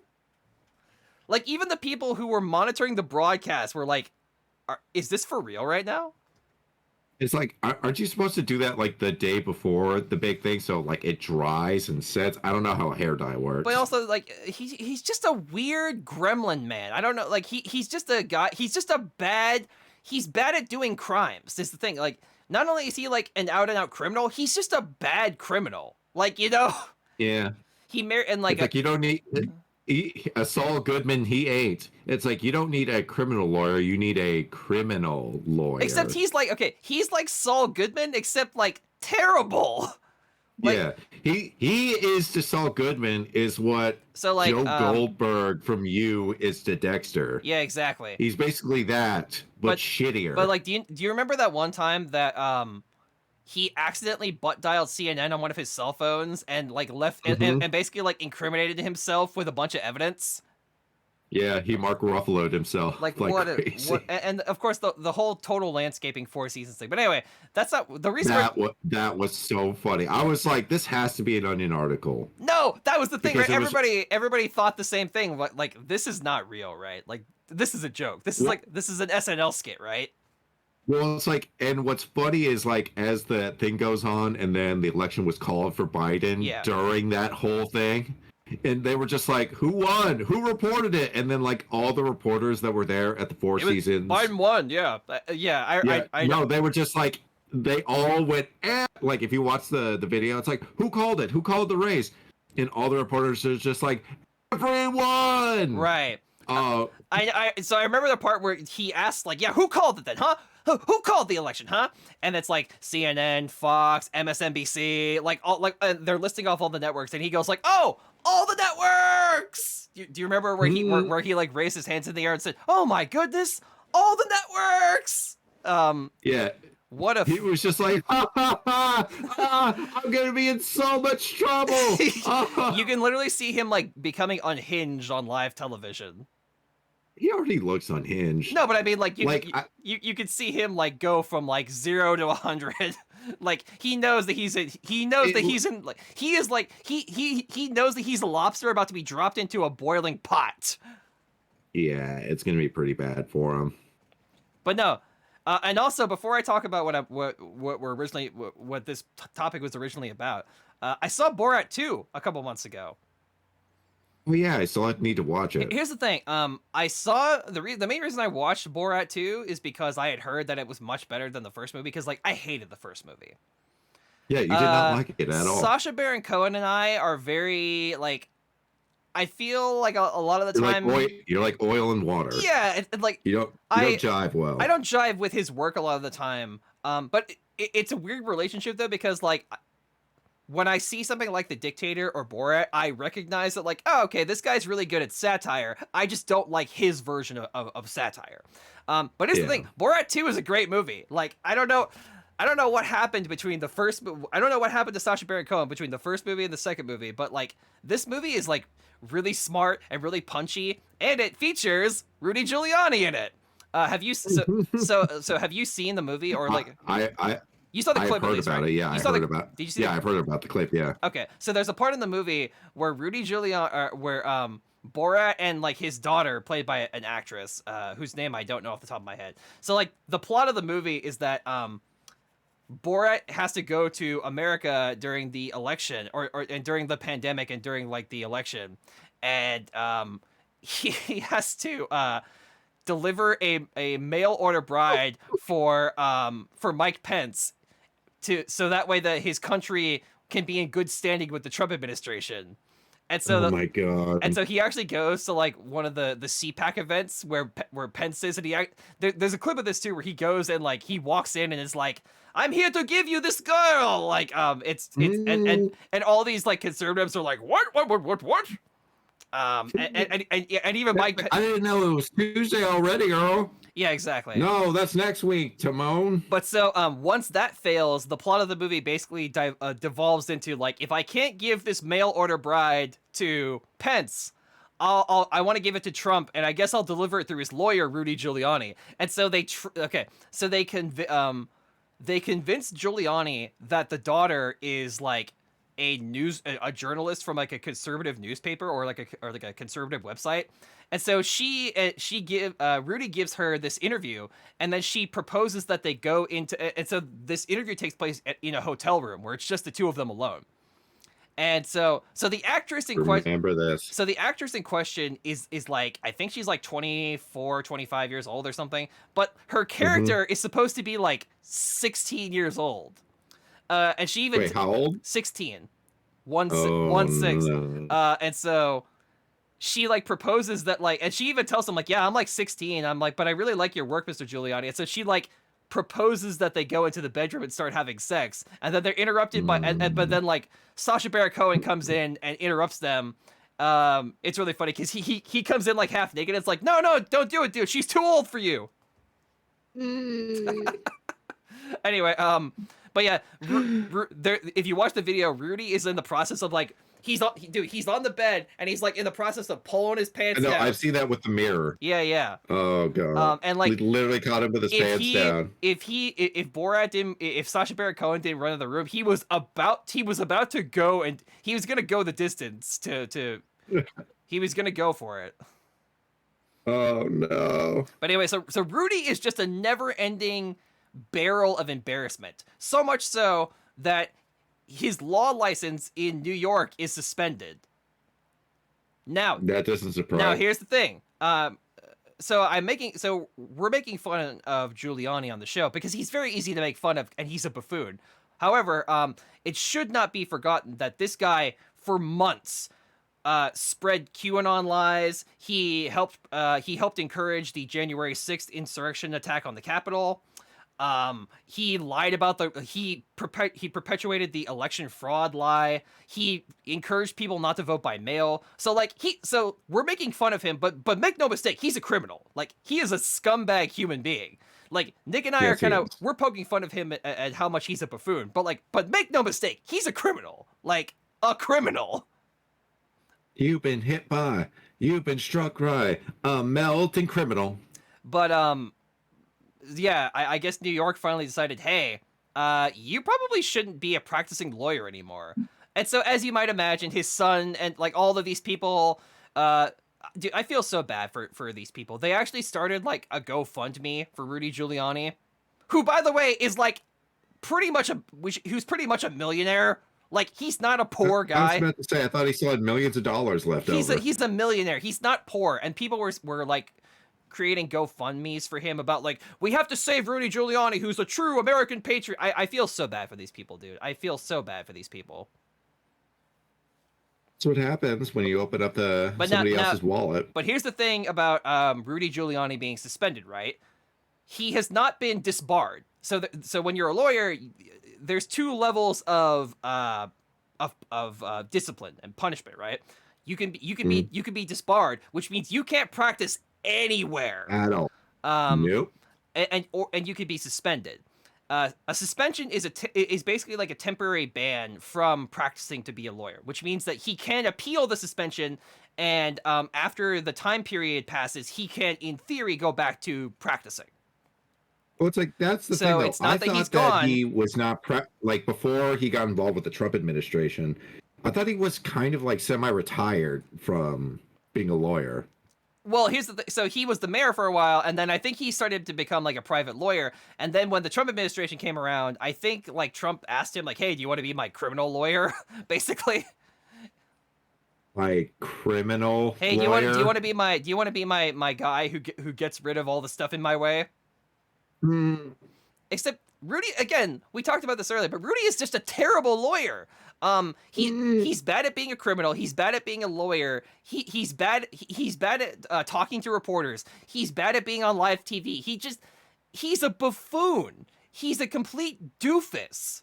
Like, and recently the FBI raided his office. They raided the office of his employees. That's right. I forgot about that. They raided some of the personal houses of his employees and some of the personal files of Rudy Giuliani. So like, it's to the point now where like the FBI is fed up with this nonsense. Like, here's the thing. No. You can poke the bear of the American people all you want, but once you start messing with the U.S. government, like even the former lawyer of the president, like, you can go on TV and lie on CNN all you want, but like the moment that you actually start to threaten national security, oh, the government will pay attention. Oh yeah, they bring the hammer down. Like they don't give that's three why, like, fifths of when a you fuck. see, that's why people get arrested all the time for like doing like mail crimes and stuff like that, because like technically that's a federal offense. Which is weird, and because then he was allowed to go on TV and lie about the election and about mail-in and like, you know, mail-in ballots being, and like the China ballots and like basically like he was allowed to go on TV and encourage people to march during the January 6th riot, and he was allowed to do all this terrible stuff, but the FBI only started to care once like security integrity and like trade secrets of the United States government were vulnerable and exposed, which is weird. Well, they probably don't want. He probably knows some dirty laundry. Oh, of course too, he does. Yeah. But they're probably just doing this as like a show of force Yeah. to make sure, like, hey, like, we could fuck. It's like the mob, right? We can fuck with you whenever. Yeah. Whenever, to whoever. But like, I also hope that like, so some people online are like, yeah, Giuliani and Trump need to go to prison. They're never going to go to prison. Okay, listen. They're too rich and they're too white. Lefties, come here. Bring it in. Everybody come here. Everybody come here. Listen, we're all on the same team, all right? Even though I'm a hardcore leftist anarchist and you're like a democratic, I can't talk, a democratic like progressive. Even though we're kind of on different ends of the spectrum, we're friends, right? We're buddies. We don't see eye to eye all the time, but like, we're family, right? Okay. So as family, let me tell you something, okay? I know it's gonna hurt a lot when I say this, and you're gonna be disappointed when I say this, but it's absolutely true. Trump, nobody from the Trump administration, the Trump family, Rudy Giuliani, Mike Pence, none of those guys are ever going to prison. Ever. No. None of those guys are going to face repercussions in the form of like financial punishment, jail time. That's it's like they're probably like none of them are most people ever. Yeah, they're not gonna. They have enough money to throw at the legal system. None of those people are ever going to face consequences. Like, even if they fight it, they're still going to be in, like, this is going to take like decades to deal with. People, and I know everyone's talking about like, oh, like the FBI is investigating Trump and they're investigating Pence and they're investigating Rudy Giuliani. So like, surely like something big has to happen. No. I hate to listen. I'm sad too because all these people are criminals. But no, none of them are ever going to prison. Yeah. They're not going to.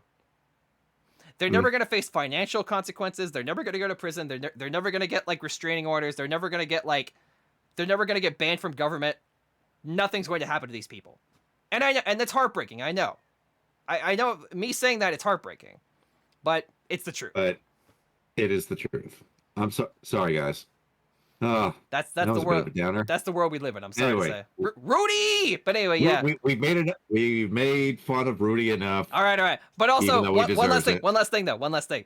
So his son went on Twitter and made this big boy video about him like, everyone is making fun of my dad. Everyone is against my dad. Can sue your dad. I mean, basically, this grown ass man was out in the parking lot. Have you seen this video?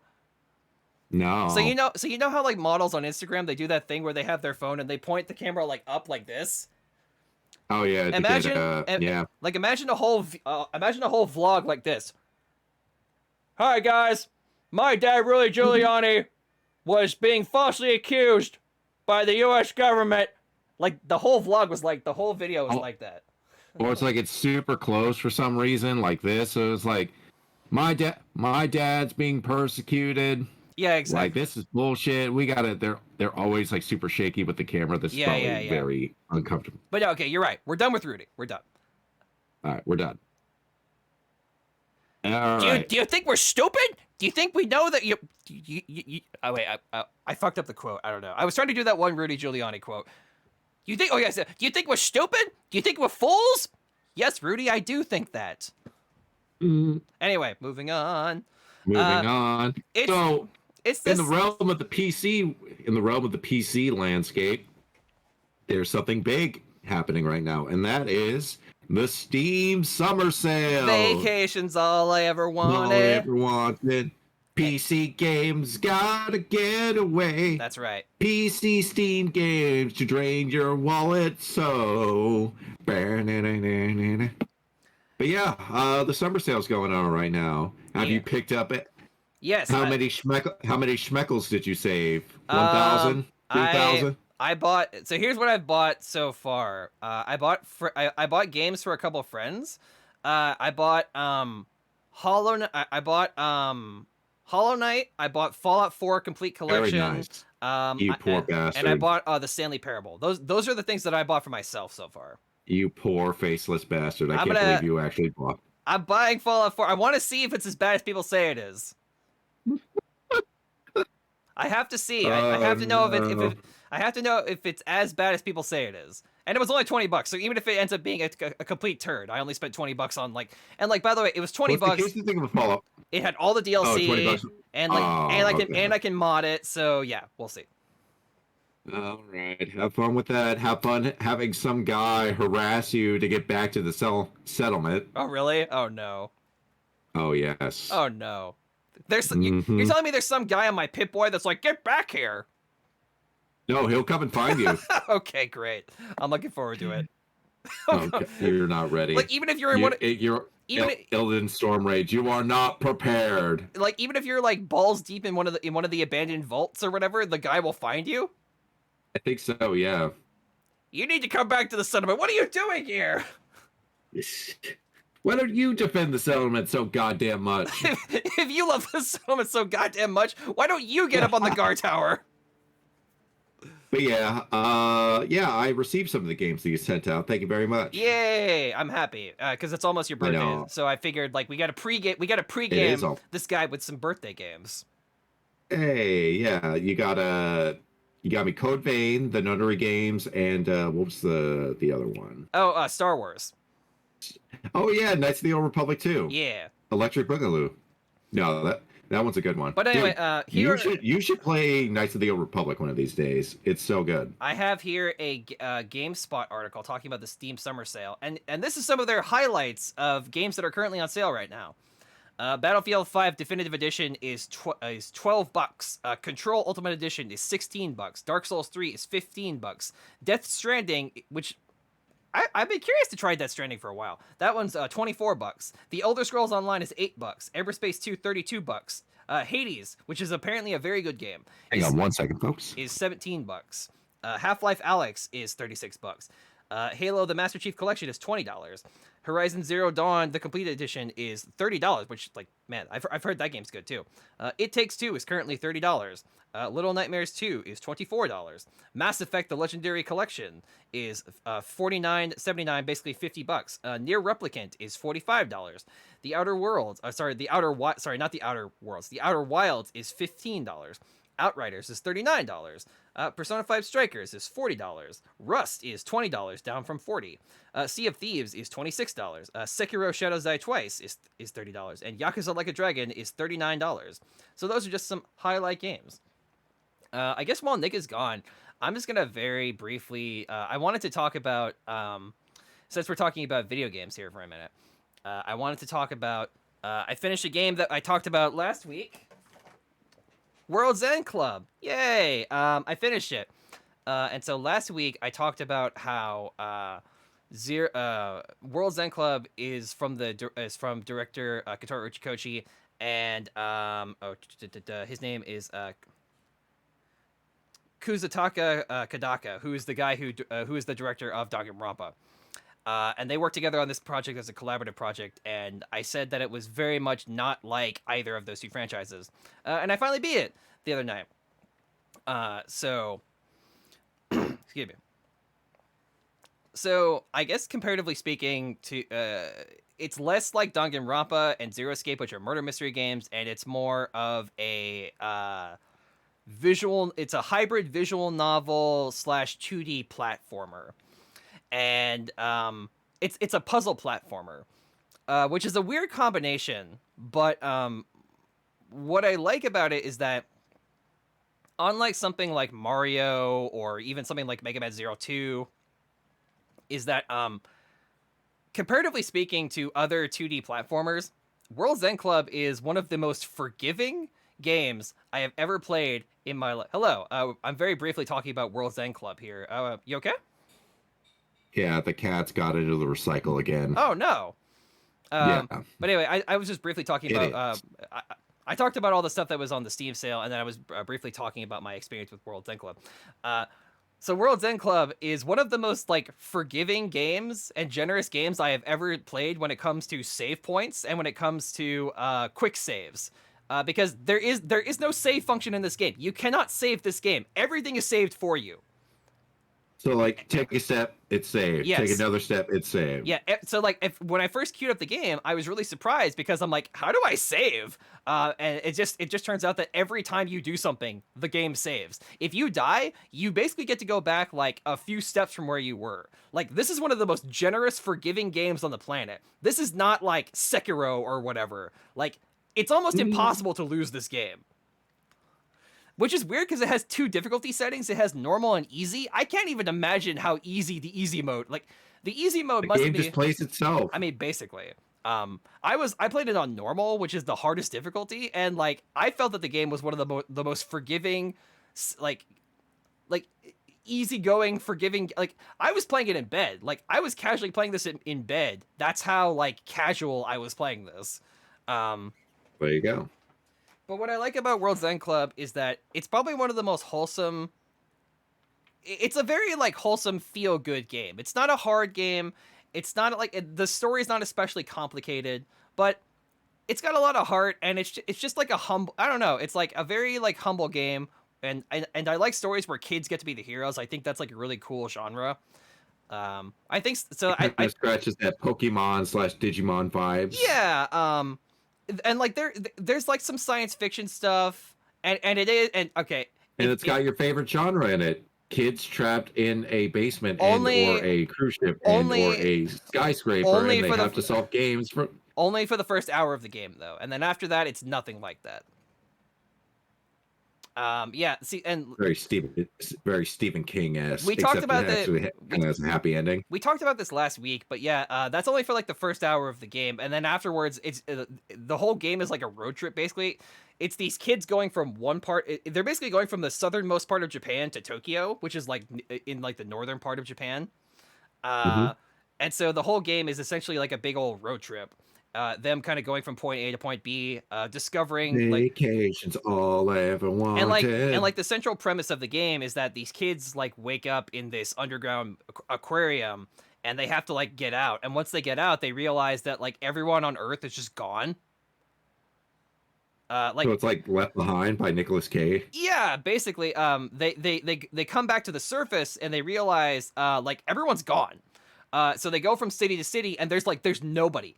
Like everything is abandoned, but it doesn't look like there was a nuclear bomb or like some kind of war, because like all the buildings are still standing and all of like the structures are still intact. There's just nobody around. And so it becomes this big question, like, where is everybody? And so as they travel from the southernmost tip of Japan to Tokyo, some of the kids start to realize that they have superpowers. So like for example, the main character is this guy named Rachel, and like he can just throw stuff like really hard.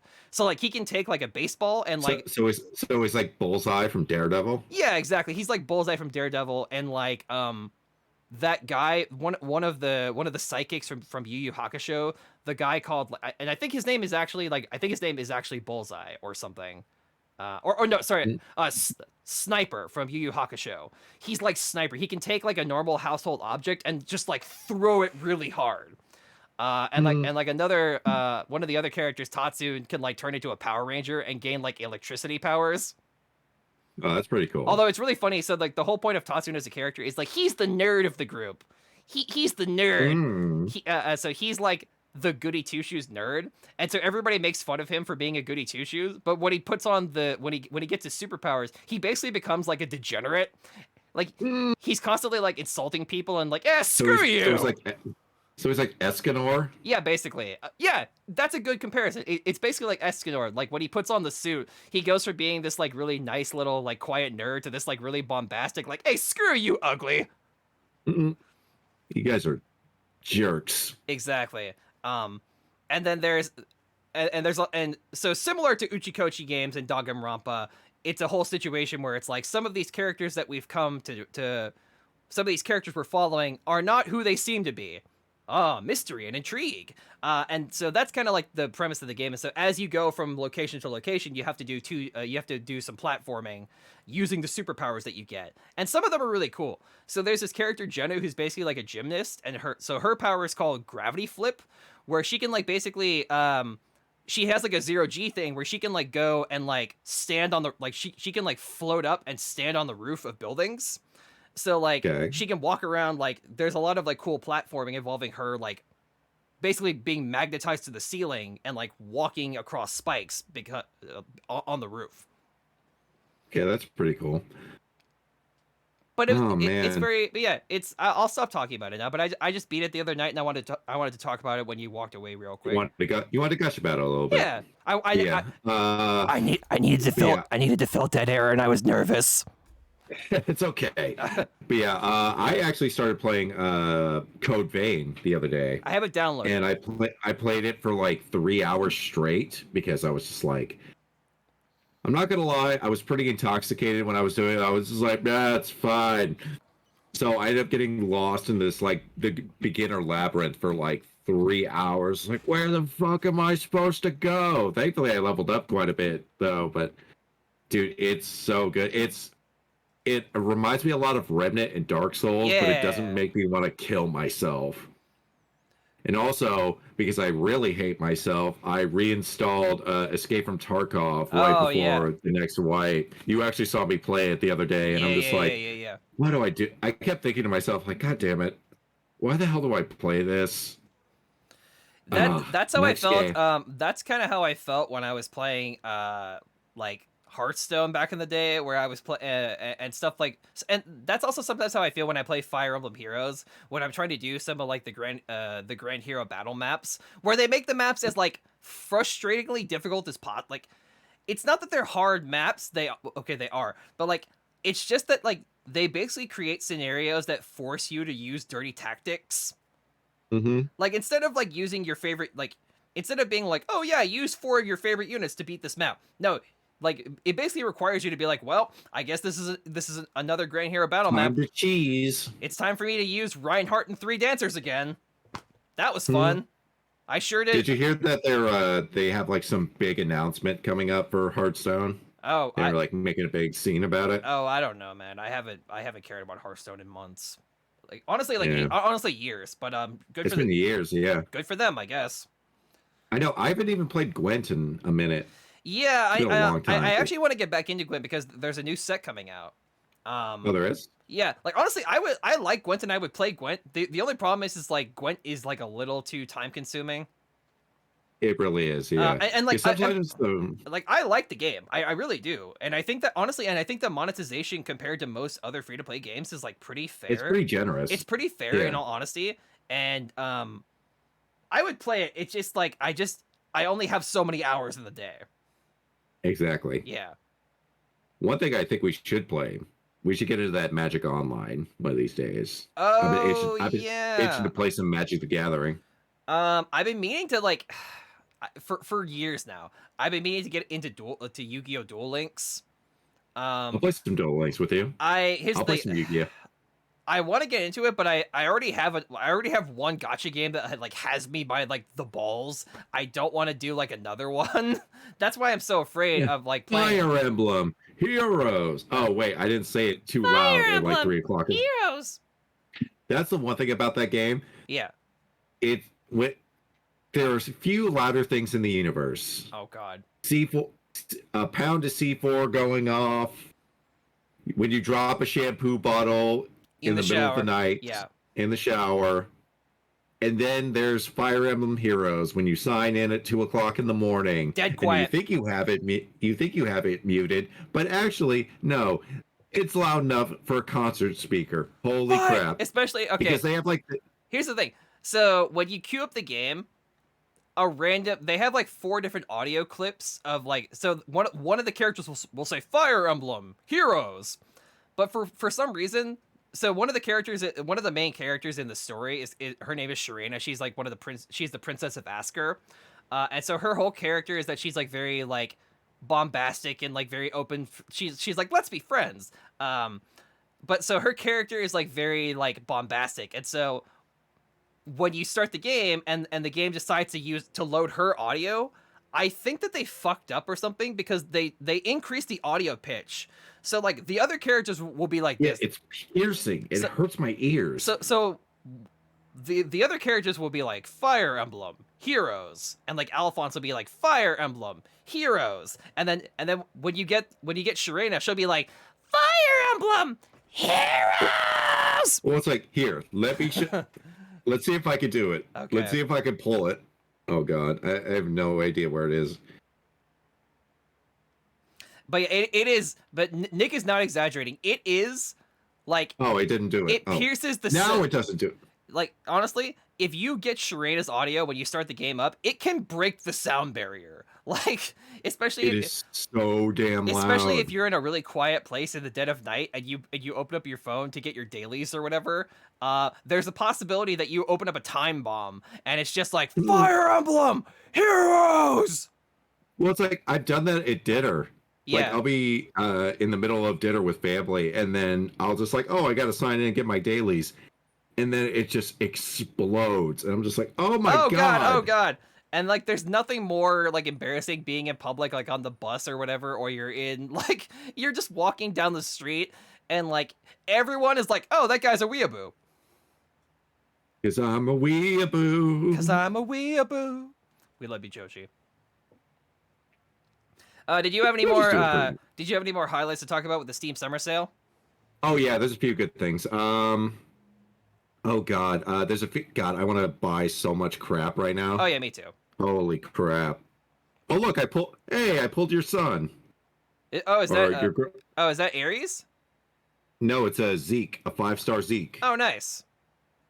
But by the way, like I know they look similar, but Aries and Zeke are 2 different characters. They look exactly the same. No, they don't. Could be brothers. No, they don't. Fire Emblem has never recycled character designs ever. I don't know what you're talking about. Throughout the entire history of the series, Fire Emblem has never, ever recycled character designs and character concepts ever. I don't know what you're talking about. Oh, Nick, I think... Anyway. Oh, never mind. You were muted for like half a second. Oh, weird. Yeah, you're fine now. Anyway. You hear me now? Yeah, I got you. But yeah, there's a few good things for the summer sale. There's, I bought some stuff. I bought, because I've been on a huge 40K kick recently, I bought a Gothic Battlefield Fleet 2, or whatever the hell it was called. And then I bought 40K Mechanicus, which is basically like XCOM meets 40K, which I'm all for. Praise to the Omni side. Dude, I've been watching so much 40K stuff the past couple of days. Well, not even days, months. Yeah. By the way, never fall asleep to 40K lore. No. It's horrifying. The nightmares are real. Especially with anything to deal with chaos. Just know. I used to watch this YouTuber named SC Trump, who was like a Hearthstone YouTuber. And he's like, oh yeah, he's kind of transitioned to like Slay the Spire. Oh really? And stuff. No, I think you're thinking about Amaz, I think. I might. Oh wait, I am thinking about them. They're both Asian Americans. I understand the confusion. First off, racist. No. I Secondly, mean, like, listen, like, I'm not being mean. Like, I'm just giving you a hard time. They both kind of have that, as an Asian like, American. Yeah. I totally understand because I get those two confused all the time because they do look so similar. I was gonna say, they both have like the same build, they have the same hair, and they both have glasses. So I like, yeah, like I understand if you get them confused, and I wasn't being like that's racist. And then at one time they were like the top, like, yeah, they used to play. They used to collab and do stuff all the time. Unfortunately, I don't want to get into it here, but yeah, basically Blizzard disowned Amaz. Bastards. Yeah. Well, they did. They disowned like everybody that gave a shit. They'll basically disown anybody who doesn't fall in line. Let's just put it that way. This video is not going to be me talking about Blizzard. Do not tempt me. Do not make me. That's it. We're moving on. We're moving on. I'm not going to talk about Blizzard. Nope. Not this guy. So on July 9th, CD Projekt Red announced WitcherCon. WitcherCon, yay! It's gonna be like an online sort of little expo event where they're gonna be talking about it's gonna be like a Nintendo Direct sort of thing. Yeah, but for the Witcher franchise. Yeah, kind of. Yeah, that's pretty essentially cool. Like it's gonna be this I cool hope little we finally hear about that anime series that they were working on with Netflix. I hope we get a trailer for that. So like what they're probably gonna they actually have an interview with Henry Cavill. By the way, the other day I was listening to someone talk about like Hollywood stuff, and the person in the video kept saying Henry Cavill. Yeah, I've heard Henry Cavill too. Is it Cavill or? I think Cavill sounds better, but if it's Cavill, then that's news. Anyway, so Henry Cavill. I was gonna say Henry Cavill because that's how I heard it in press releases and stuff. Yeah, that's kind of how. You know, who is also a huge Warhammer 40K nerd. Nerd. No, Henry Cavill can do no wrong, man. He's kind of like he's coming up, man. He's coming up in the world. Yeah, he is. Like, I know people give him crap for Superman all the time and stuff honestly, like that, and that is not his fault. Honestly, God, it's not his fault. No. Like sometimes you have great actors who are given horrible direction, but that's a whole nother can of worms. Yeah, it's like with Hayden Christensen in episodes 2 and 3 of Star Wars and stuff like that. If you see him in other stuff, he's a really good actor. I don't doubt it. Like, he seems like a good actor. It seems like sometimes you can just tell, like you can watch a movie and you can tell like this actor or actress is really talented. They're just in this horrible movie. Yeah. I can sometimes you can just tell. Like it's amazing how much of a huge nerd Henry Cavill actually is. Like between him building that PC, him being a huge fan of The Witcher and playing the games, and like he was painting 40K miniatures. He was painting like a Custodes miniature. I was just like, this man, he's gonna go places. But now, oh my God! If they do a Warhammer 40K project or something like that, I want him involved somehow. I either want him as the God Emperor of Mankind or somebody. So basically, WitcherCon is kind of a culmination of the whole Witcher franchise. They're gonna obviously they're gonna talk about Netflix Witcher season 2. I assume that I assume they're going to talk about Blood of the Witcher, the prequel series that we talked about on a previous show. I personally hope that maybe Gwent gets involved in there somehow, and also what I've been waiting for and what a lot of other people have been waiting for, the HD free upgrade for The Witcher 3. Oh yeah, that's for PS5, Xbox Series X, and PC, right? Yeah. So CD Projekt Red a long ass time ago, they announced that they are creating a modern day version of The Witcher 3 that's going to look gorgeous on PS5 for next gen consoles, for new computer graphics cards for PS5 and Xbox. This game is apparently going to look crisp as a new $1 bill. Which is saying something, because if you run it on PC, that game is already beautiful.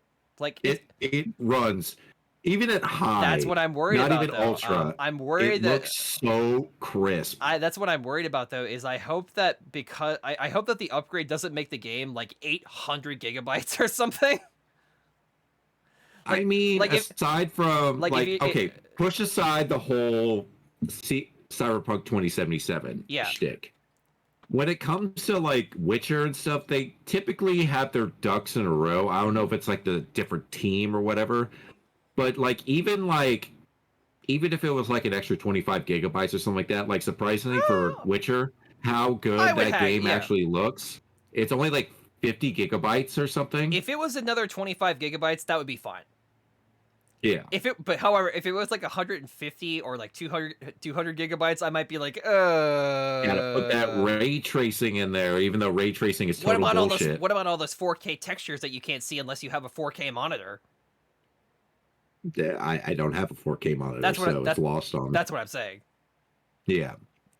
But anyway, yeah. Honestly, like 4K gaming is like it's okay, but like I use it on like my PS4 Pro all the time and stuff like that. It looks fine, but honestly, like give me high frame rates. Give me high frame rates any day of the week. I'm still at the point in time where unless you like literally show me the footage side by side, I cannot tell the difference between DVD quality footage and Blu-ray quality footage. Like that's where I'm at this point. Like I can tell. You literally have to show it to me. Like you have to show it to me side by side. Otherwise, I can be like, yeah, man, I don't know.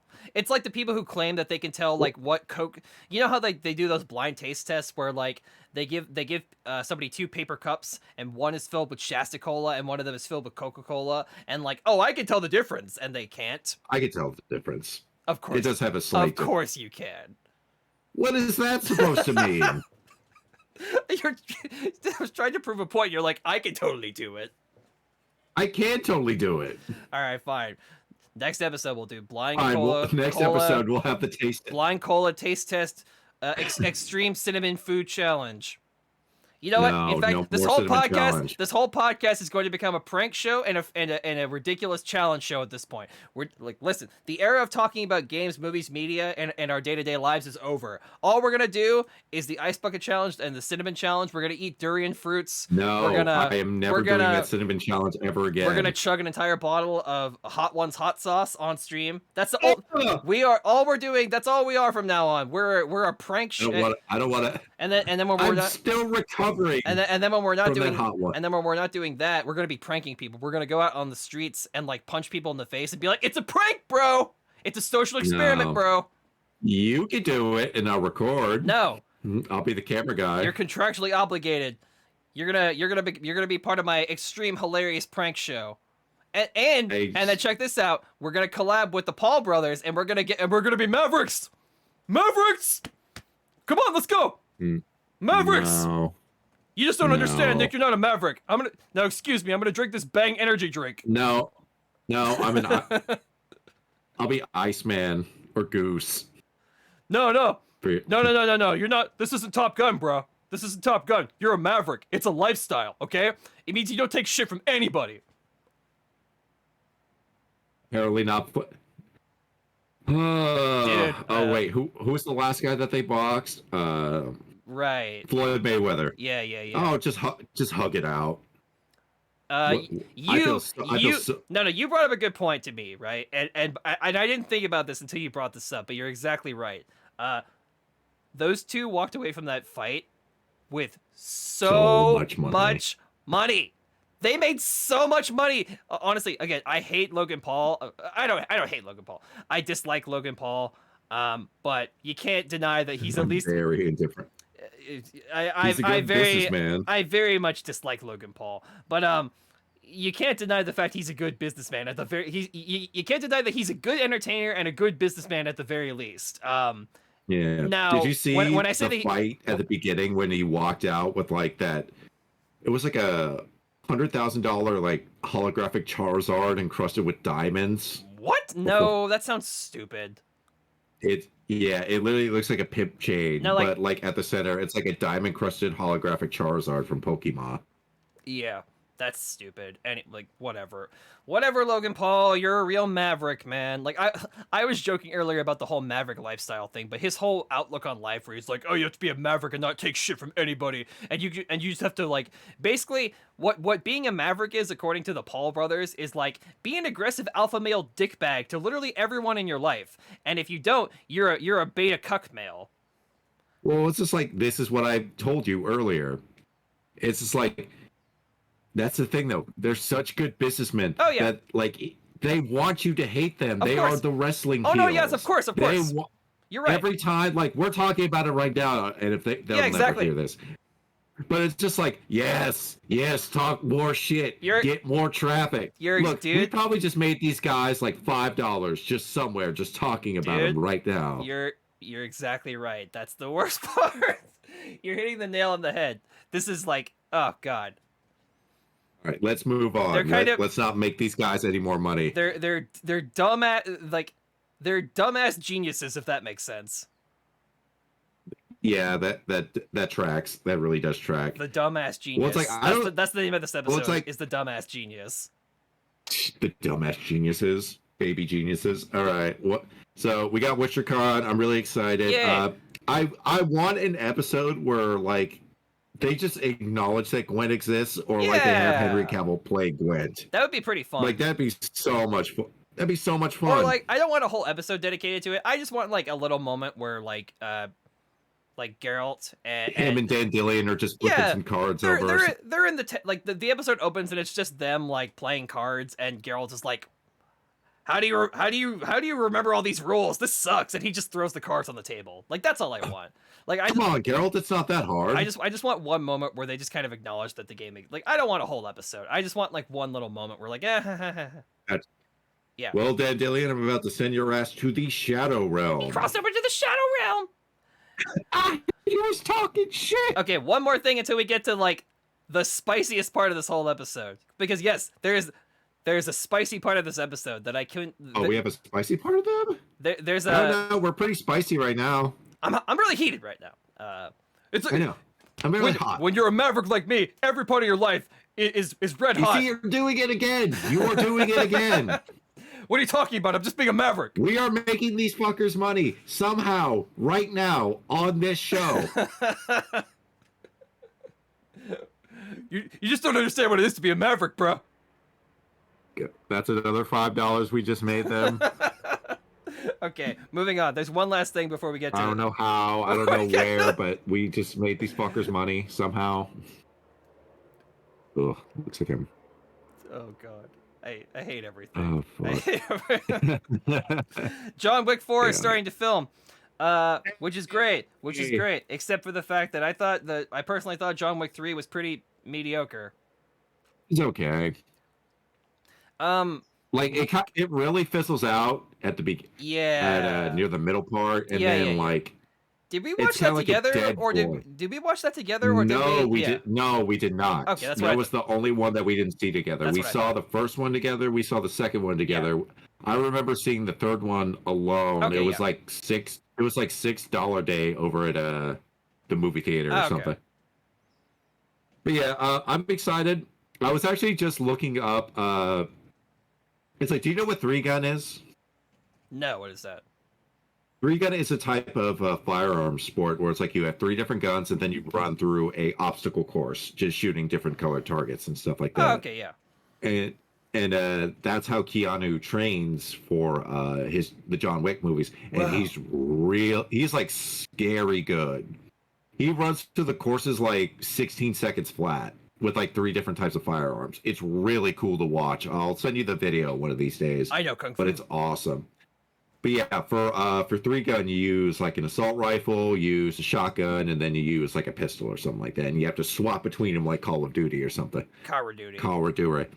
Yeah, it's really cool. I would love to try 3-gun. It looks like so much fun. I hope that John Wick 4 kind of goes back to more of like the story stuff, talking about like the Continental and the hotel and like the system with the coins although at the end of the third movie, the Continental's actually getting its own show on like Showtime or HBO or something, and then like John Wick's going to show up. I think it's going to be kind of like a weird pseudo prequel, bro. But that's another thing I really want. I want the prequel, but I want the prequel to see like what John had to do to get the fuck out of the underworld or the mob or whatever.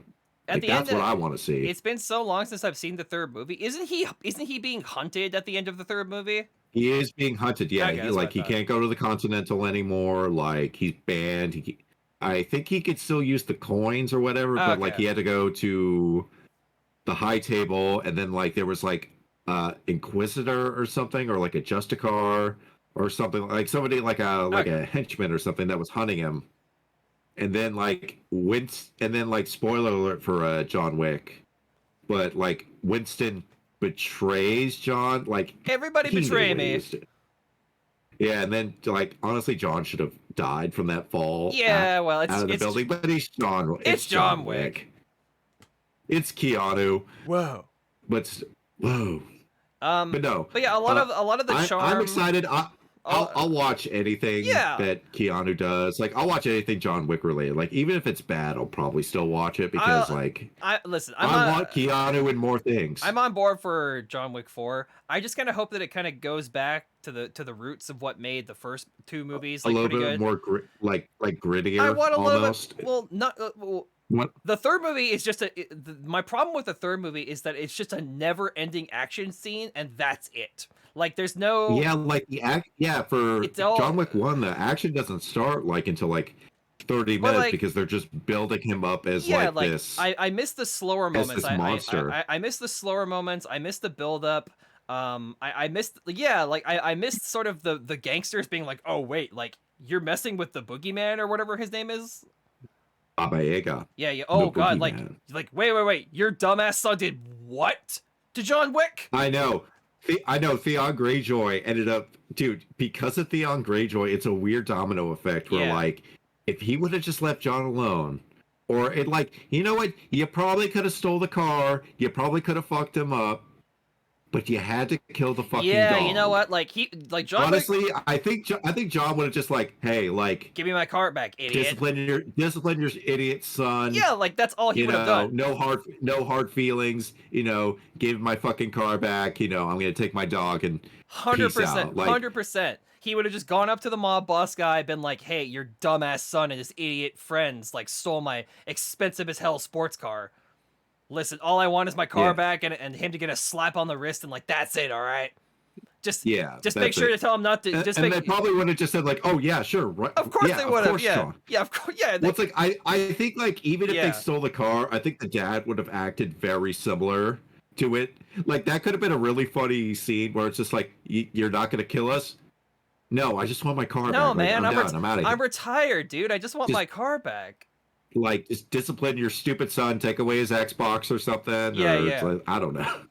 But yeah, But you had to kill the dog. The third movie had so much more charm and so much more heart to it than the first movie. You mean? Sorry, excuse me. The first movie had so much more charm to it. It had more heart to it, and that was very much missing in the third movie.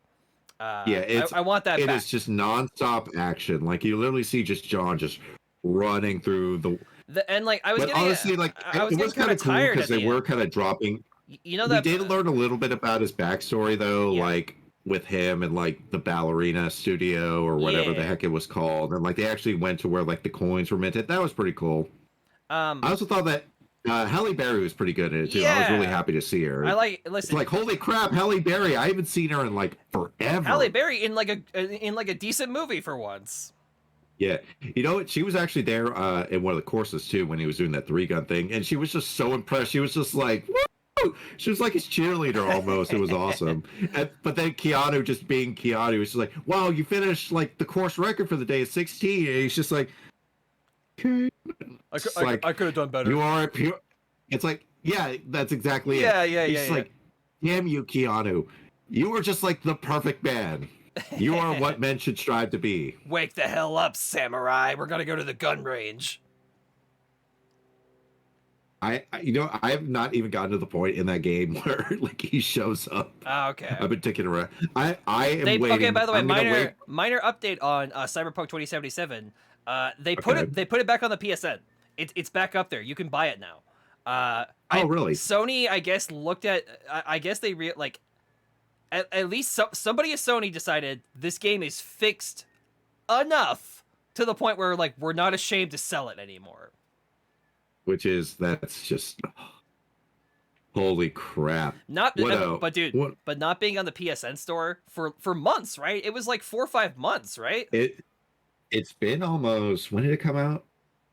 Was it February or March? It was like March, I think. But yeah, for months. Yeah, like it was 3 months. By the way, whole months. That was okay. If you want to talk about like the loss of opportunity cost, the amount of money that CD Projekt Red lost on that game not being on the PSN for months is like millions of dollars. Oh yeah, absolutely. Like, especially since like the PlayStation is the most popular console on Earth. I'm sorry to say, Nintendo fans, that is the case. Listen, I'm a hardcore Nintendo guy. Sorry, don't get it wrong. I'm a hardcore Nintendo guy, but the most popular console on the planet is the PlayStation. Like, I'm sorry, it just is. Too bad I can't find a PlayStation 5. But yeah. So yeah, hopefully that means the game is like close to being done. To being fixed. That's what I'm waiting for. I'm waiting for Cyberpunk to No Man's Sky itself. It's sort of although here's the, it's kind of there have been some bad signs about fixing the game, because like ever since the game came out, it's had like 4 different roadmaps, and every time that they make a new one, they change things, and they're like, oh, like by this point we'll have free DLC and the game will be fixed, and and then they'll change it and be like, actually that DLC's not coming, and yeah, it's a mess, dude. I honestly think this is a weird conspiracy theory of mine. Yeah. But just bear with me. I think that if they stopped putting all this stupid ray tracing and stuff like that. Yeah, dude. Into like making the game look pretty instead of making it playable, it would have been totally fine. But no, they made a huge deal about it. It's like the ray trace shadows, and you can play it up to like 8K, even though there's like only one piece of hardware. I think I've said this on I think I've said this on the podcast before, so I'm sorry if this is a repeat. I am just the type of person when it comes to games that, like, obviously I think that having like HD versions of games is cool. I think remastering games is cool. I think like games like Horizon Zero Dawn are like beautiful games. Oh, they're so good. They're beautiful games. You would actually like Horizon Zero Dawn. Games like Horizon Zero Dawn and the new Ratchet and Clank game, they look gorgeous. They look amazing. However, that being said, I'm the type of person who plays games, and as long as the game like has a consistent art style and a consistent frame rate, I just don't give 3/5 of a fuck about 4K textures and ray tracing and like next gen graphics. I don't fucking care. I don't fucking look care. At what we're playing now. We're playing like anime Dark Souls, one of the most Fallout New Vegas. One of the most popular games of all time right now is Among Us, which is a game that has like the graphics of like a 1980s PC game. Yeah, like you do not. I wonder if you do not need. And listen, obviously, ray tracing, 4K textures, shading, they're beautiful. I'm not saying that they're not. However, I don't fucking like. Obviously, they're gorgeous to look at, and like, listen, I would love every game that I play to look beautiful. But you can create a beautiful looking game without that stuff. Take a look at like Breath of the Wild. That's one of the most gorgeous games I've ever played, and it's a game that's locked at 30 FPS. Like, it's a gorgeous, and like, look at the Wind Waker. Speaking of Zelda, the Wind Waker, especially the new HD re-release, it's one of the most gorgeous games I've ever seen in my life. Okay, can I say something? Yeah, of course, please. Nintendo. Yes. Put Wind Waker on the damn Switch. That's all I ask. Is it on the Switch already? I thought it was. It is not on the Switch. Oh wait, that was the Wii U, right? Yeah. Yeah, that was the Wii U. Just please, you're putting Skyward Sword on there. Are you sure it's not on the eShop? It's not on the eShop. Wow, trust me. If it was on the eShop, I would have bought it already. That is surprising. Okay, but no, that's what I'm saying. Listen. I like my games to look pretty. I'm not saying that I don't. Like, I put texture packs and reshaders in New Vegas when I mod it to make the game look way better than it does. I'm not saying that, like, good graphics and high-quality graphics and next-gen graphics aren't impressive or they're important or, like, look how far we've come. I think that's all great. But if that impacts my performance to the point where the game is chugging along at, like, 2 FPS, I don't care. I know. Dude. Being on PC has spoiled me. Okay. Like, not just because of the Steam sale, not because I can multitask and do like fun streams and stuff like that. It's having anything over even over 100 FPS is tremendous. Like I was just like, I can see everything. Yeah. It runs so smooth. When I was playing like Witcher, Doom. when I was playing Witcher 3, the frame rate on that game is beautiful. Like I was able to do like 60 FPS like consistently, and like that's all I care about. Like, yeah, you can have that on like ultra, yeah, and it looks gorgeous. And like I don't know. I just like I think I think a lot of the time these like developers and the people who make the consoles and stuff, they are under the impression that the fans only want like next gen graphics, 4K textures, ultra advanced modern next generation lighting. Like, dude, make a good game first. Like, make stuff people want to play first, then worry about that stuff. Because I'm sure it's like, I don't know, for like, I know CD Projekt Red, it's its own beast and stuff like that, but I'm sure it's by like... the way, they all do this, man. I'm not picking on CDPR. They all do this shit. Well, it's like, I'm sure it's like corporate overlords and shareholder. It's like, oh, we got to make sure it's up to date with the latest technology and stuff like that. Like, I was listening to the Technical Alpha podcast, and Adam, who's one of the hosts of that show, one of his favorite series of all time is the Forza Horizon games or whatever. Like you know that? Oh yeah. Like the car game. Yeah, right? the racing game. Yeah. Yeah. So like that's been they played on like the Austin Evans Tech channel all the time. Yeah, it looks really good. So like that series has been that franchise has been around for like 12, 15 years at this point. Yeah. And so I guess they were talking about on the show how like one of the people who owns the company that makes the game, they had like a showcase of like the very first like Forza game, and they put it next to like a demo unit for their new game. And he said something to the effect of like, why would anyone ever want to go back and play this like babies game when they can play like the greatest, most cutting edge game on the most cutting edge new hardware? And it's like, you don't get it, do you? Like, no, you don't. You just don't get it. Like, why? You gotta know where your roots are. Why would anyone want to play an old video game? Like, what are you talking about? Like, what are you? Old video games are a huge market for video games. Yeah, exactly. Like the used market is huge. Like I was looking up some used stuff the other day. Like I've been itching to play. Honestly, I need to just bury the hatchet and just like learn how to emulate on this damn PC. I'll probably do it today. But like I've been itching to play like some PS2 emulation and stuff like that, or just like some old PS2 game. Dude, PS2 is so prominent. You have options. There are many PS2 emulators. I know. I'm so excited. You have many options. I know. I'm really excited because like it's so hard to get a hold of those old games, like the Dot Hack quadrilogy or whatever the heck it was called. Like they have. Oh, by the way, I was gonna tell you they have some Dot Hack collection on Steam. I do. I already have it. Oh, good. Okay. Yeah, the Recode thing. Recode is so good. It's one of the only few games that I got like 99% completion. Here's the problem with that. The reason why I didn't go to 100% is because I had to complete one last dungeon. Yeah. It's called the Forest of Death.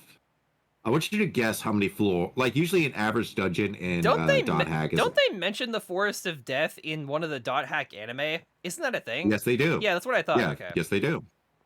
So it's like it's a named dungeon, but the problem is though it's so goddamn big.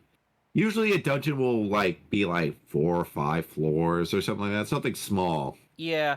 There's 150 floors in this dungeon. Sometimes JRPGs will do this thing where like they'll have like post-game content where it's like you could explore this like 250 floor dungeon, and at the very end there's a boss fight, and if you beat the boss fight you beat the whole game. I'm not crazy about that kind of post-game content.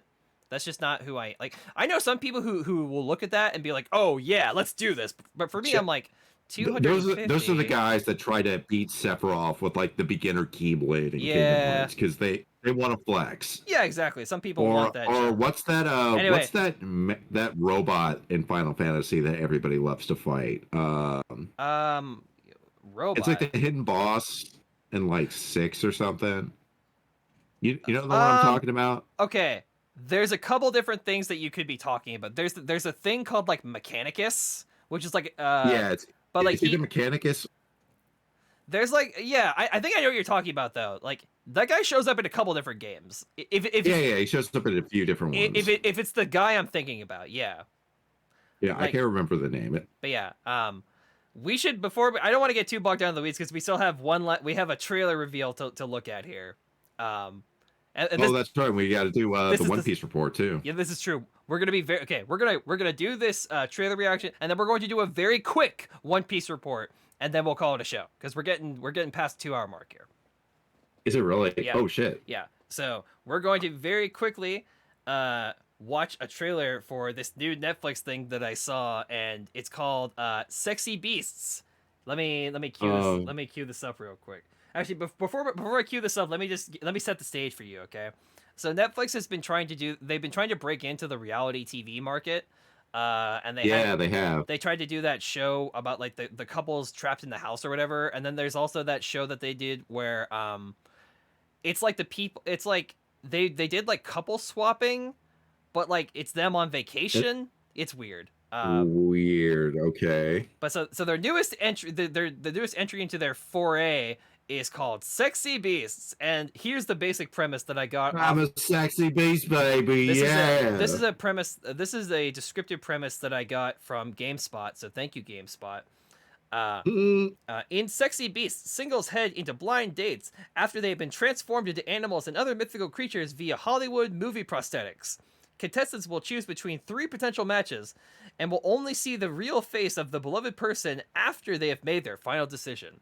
Except here's the thing. That's the premise of this show, is that they these singles, they go to professional Hollywood prosthetics experts, and they get put in these really weird costumes. And I think it's the kind of thing that I could describe it for you, but instead, let's watch it. Let's watch it together. Let me cue this up. Oh no. Okay. Oh, sorry. Hang on 1 second. Boop. Hold on 1 second. Let me cue this up. Hold up. Wait a minute.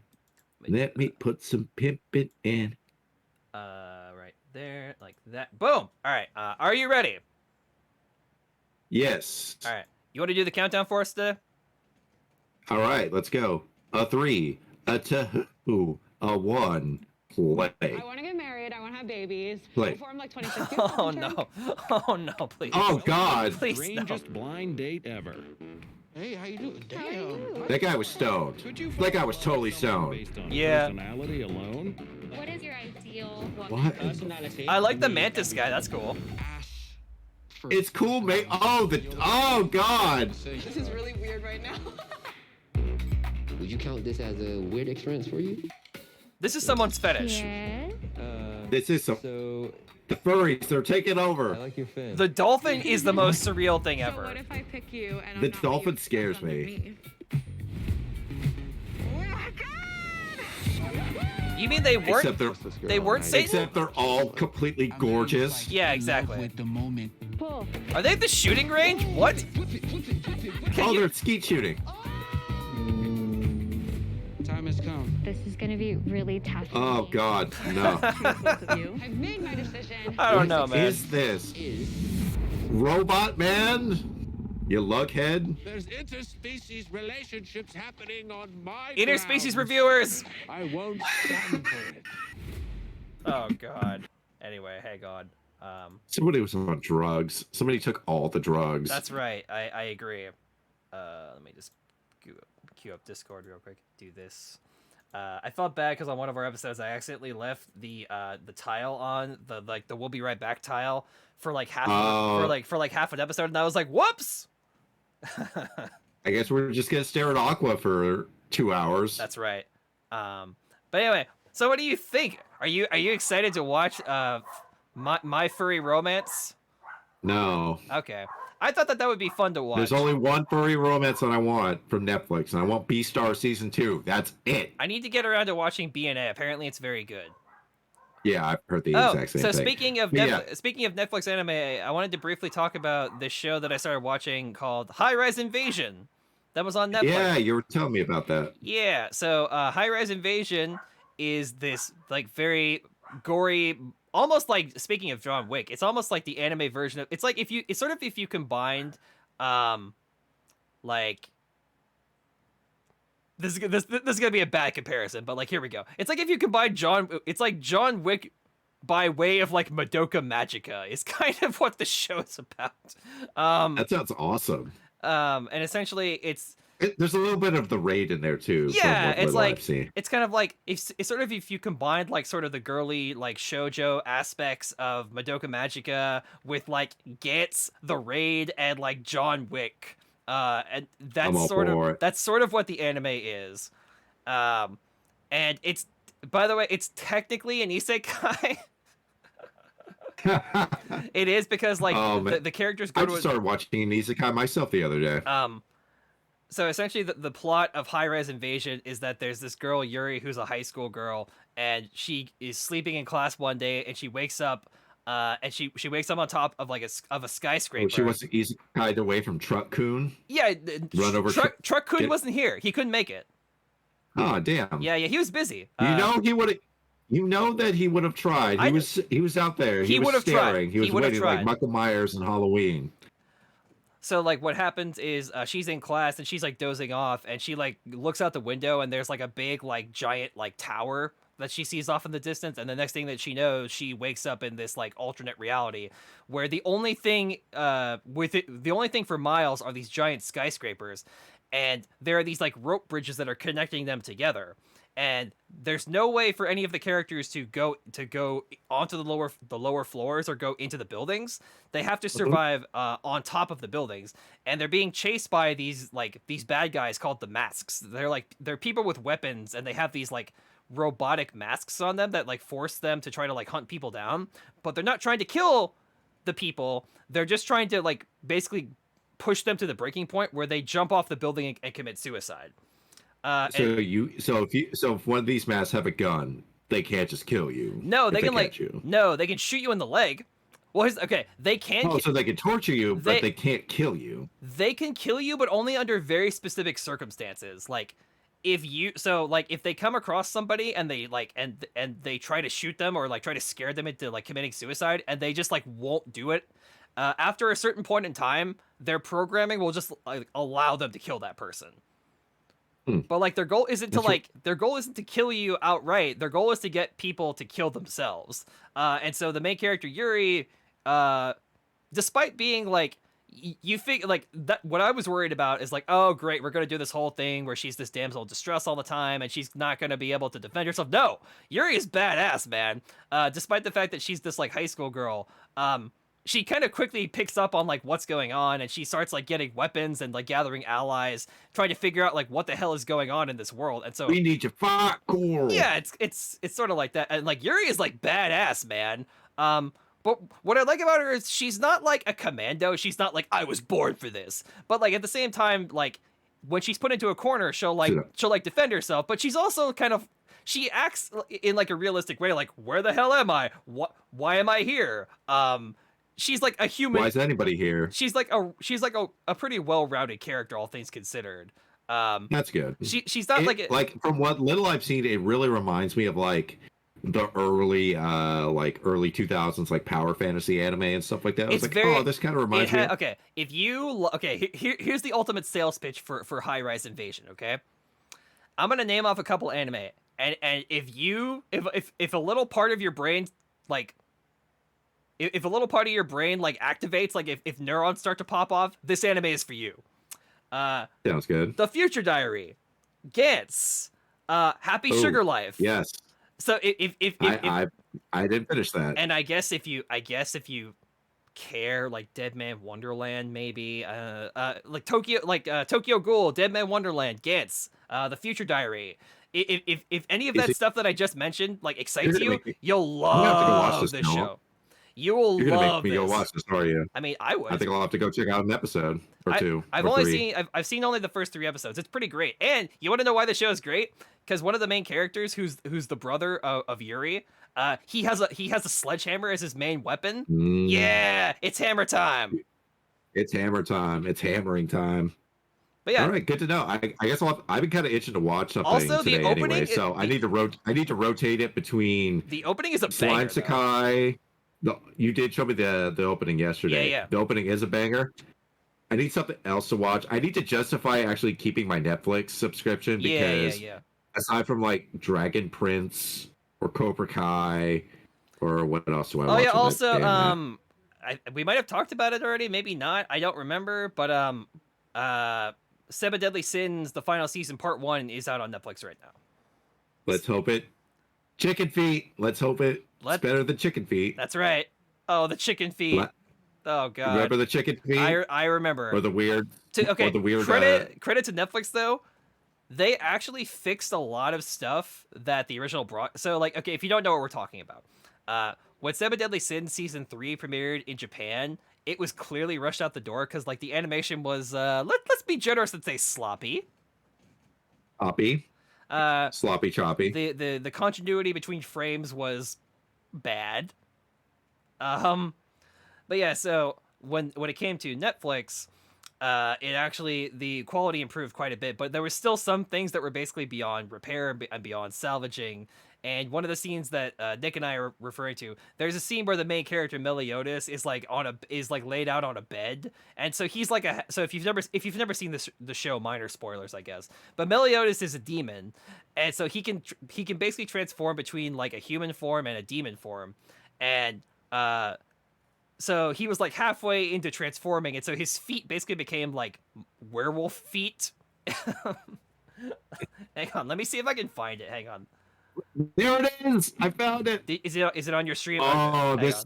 Let me. He looks like the Michelin Man. Let me find mine. Oh my God. That just looks. Sins. Bad. Bad animation. Let me try to find it for the folks. Oh, here it is. Okay. Oh God. Come on, load faster, damn you! Load faster, you mother ducker! Oh god, there. Okay, there. Look at that chick. Hang on a second. Why does he look like he's inflated? Hang on. Let me go to. This looks so bad. Let me go to. What were they? I showed it on my end. You can show it on yours. I'll show it. Oh wait. Whoopsie. Not that one. How do I Streamlabs? How do you Streamlabs? Oh, there it is. The Meliodas feet. There he is. Oh god. You realize you have to put that in the thumbnail now, don't you? Oh hell yeah! Of course I'm gonna do that. The Meliodas feet. Of course I am. You just cut out Meliodas. Yeah. And you just have him at the bottom left corner. Yeah, exactly. That's kind of what I. Just kind of chilling, just like. Yeah, exactly. Oh, it's terrible. But yeah, but speaking of I actually do like the. Speaking of the anime. Yeah, the anime, dude. So I started watching the time I got reincarnated as a slime. Oh yeah, that's been on my bucket list. I don't know. I am honestly, you should check it out. Longtime viewers know that I am very disenfranchised by the isekai genre in general. Yeah, I think it's an outlier because it's strangely very wholesome and sweet. I don't know, it's weird.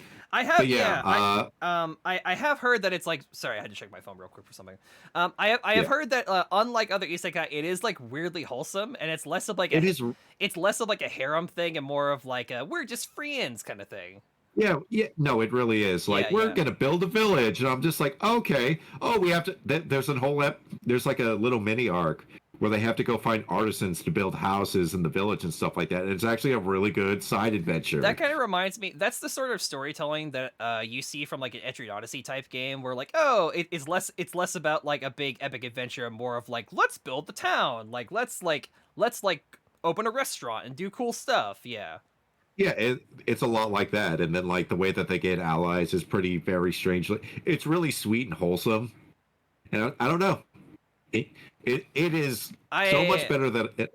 And plus, the animation is pretty good. Is it true that like he can like turn like he's like a god in that world where he can do like all kinds of like weirdly powerful stuff? He can right now, but he's not really a god yet. He's just like a very like what. Don't get me wrong, he's like one of the strongest characters that we've seen so far, but it's more like it's kind of like Overlord, but it's done for laughs. Oh, okay. It's more like, oh, if I eat this plant, I can make this, and oh, I'm just gonna. The way that he heals people is he basically like spits healing potions at people, and he's just like, oh. To this day, I still think Overlord is one of the most overrated anime ever made. I don't know what people see. I like watching I am it. I realize that I'm the You're an outlier. I am the odd man out. So many people love Overlord. I know that I do. I know love that it so much. I know that I'm the freak, but I don't know. That show is Listen, I think that Albedo is I think she has good assets too, but I mean, I need more to a show than that. I know. There's a movie coming out pretty soon, and then there's a season 4 just got announced a couple months ago, so I'm excited for that. Like, but yeah, just to tell you the level that I don't like that show. I would rather watch Sword Art Online again than watch Overlord again. Wow. Like if you gave me that choice, like, oh hell yeah, hands down, I will watch Sword Art any day of the week over Overlord. Did you finish the newest season of Sword Art? You got whatever, like halfway through the war arc. Whatever the newest season on Netflix is what I've seen. I haven't. Oh, okay, yeah. So you probably haven't seen the war arc yet. I saw the first part of Altonization. Altonization? Is that what it's called? Think of Alicization. Alicization. Oh, Alicization. Okay. Yeah, I saw the part. Like they rescued her from like the bad knights, the evil. Yeah. The evil. Okay. They rescued her from the evil queen. Cool. Yeah. All right. Oh my! By the way, anyway, can I just say, that scene with the knight with the blue sword. It's the most horny on main scene ever in Sword Art Online. Yeah, pretty much. Jesus Christ. Oof. They really upped the wish fulfillment fantasy in this season. Christ. Mm-hmm. Yes, they did. This lady is like, listen, you need to abandon all your convictions, and if you do, I'll let you sleep with me. I mean, that's basically what happens. Yeah, that is exactly what happened. Yeah. She's basically like, she's like, listen, I get it. You're a good guy. I get it that you're trying to fight me, but I'll tell you what. I'll let you touch my boobs in exchange for being my servant. And he's just like, all right. Oh. It's just like, okay, that's cool. I'll abandon my best friend. That's fine. I mean, to be fair, if I remember correctly, she was kind of like hypnotizing him. Yeah. She's this like super program where she can like alter the whole. Yeah, she's basically like Skynet. She can like alter the whole like. She can alter the program. So like everyone in this world is like an AI or like a computer. And she can like alter the personalities of like every person on the planet. But at the same time, he didn't really put up much friggin' resistance. I mean, if you're a horny teenager, or like, I think they're over 18 at this point. At least I hope they are. Jesus. I mean, that's the weird thing with Sword Art. For the weird rapey stuff that happens, I sure as hell hope so. Jesus. Oh God. Damn it! That's the By one the way, thing about if that you wanna, show that I cannot stand. If you wanna pull your hair out, try arguing with someone about Sword Art Online and its rape scenes on Twitter, dude. Not to put too fine a point on it, dude. But fuck it, fans of Sword Art will go to the bench. They'll go to the mat to defend the weird rapey stuff. Weird sexual assault scenes. They will go to the mat and bend over completely backwards to justify the weird rapey stuff that happens in that show. They will be like, it's not that bad if you think about it. And like, I don't want to get into it, but like, no, you said to put the pin in certain topics. I'm putting the pin in this one. There are some weird bro dudes. There are weird bro dudes who will defend weird stuff to the death. Anyway, moving on. I know, but I'm putting the pin in this conversation. Very well. Anyway, I think it's time for the OP report, for the One Piece report. 𝐏𝐥𝐞𝐚𝐬𝐞. It's time once again for the weekly chat's rendition of the One Piece report. Breaking news bulletin. The Straw Hat. Here we have the Straw Hat boys. They are marching on the raid on Onigashima. I know we need that. Top raid boys duking out with a bunch of cyborg dinosaurs. We need to get the announcer. Oh, there's the giant spider lady. Go get him, Sanji. We need to. We need to get. Sanji. We need to get the announcer from The Legend of Korra who narrates all like the recaps. Previously. No, we need the guy from Metabots. What? Which guy? The referee? Yeah, the referee. Oh wait, no. You know, we need the dude from G Gundam to do. Oh yeah, the announcer guy. The tuxedo. Gundam fight all set. Who is that guy? Oh, hello. Domon fight. Oh, thank you for the follow, Owen420. Blaze it. Waze it. Anyway, but yeah, we need to get the guy from G Gundam in here. Oh, but yeah, the Gundam Legend of fight Korra guy. ready! I'd settle for. Yeah, exactly. Fight. Oh man, Can Domon we need a cool Can announcement. Domon Kashu and the Shuffle Alliance defeat the Dark Gundam? That guy was great. I love that dude. Anyway, the One Piece report. So it's still raging on. It was really I was so happy with this chapter because it brought back an aspect of One Piece that gets severely overlooked. Yeah. And that's they call it the 6 powers or the 6 styles, but they finally brought Rokushiki back. Rokushiki, yeah. And it was like, oh, you were kind of like Rob Lucci or something like that. We saw the guy who Jinbei is fighting. I believe he's one of the Flying Six. Yeah, he's one of the Flying Six. He's also a spoiler alert for this chapter. Yeah. He's also an ex-member of CP9. Yeah, which is huge. And so apparently, apparently this guy was like on the level with Rob Lucci at one point. So like, pretty badass. Super badass. But not only that, we got a revelation about. Yeah, I don't. Go ahead and describe it, and I'll tell you how I feel about it. Go ahead. Okay, so it turns out that he was guarding the Gomu Gomu no Mi when they were transferring it, and then Shanks intercepted it and stolen the fruit.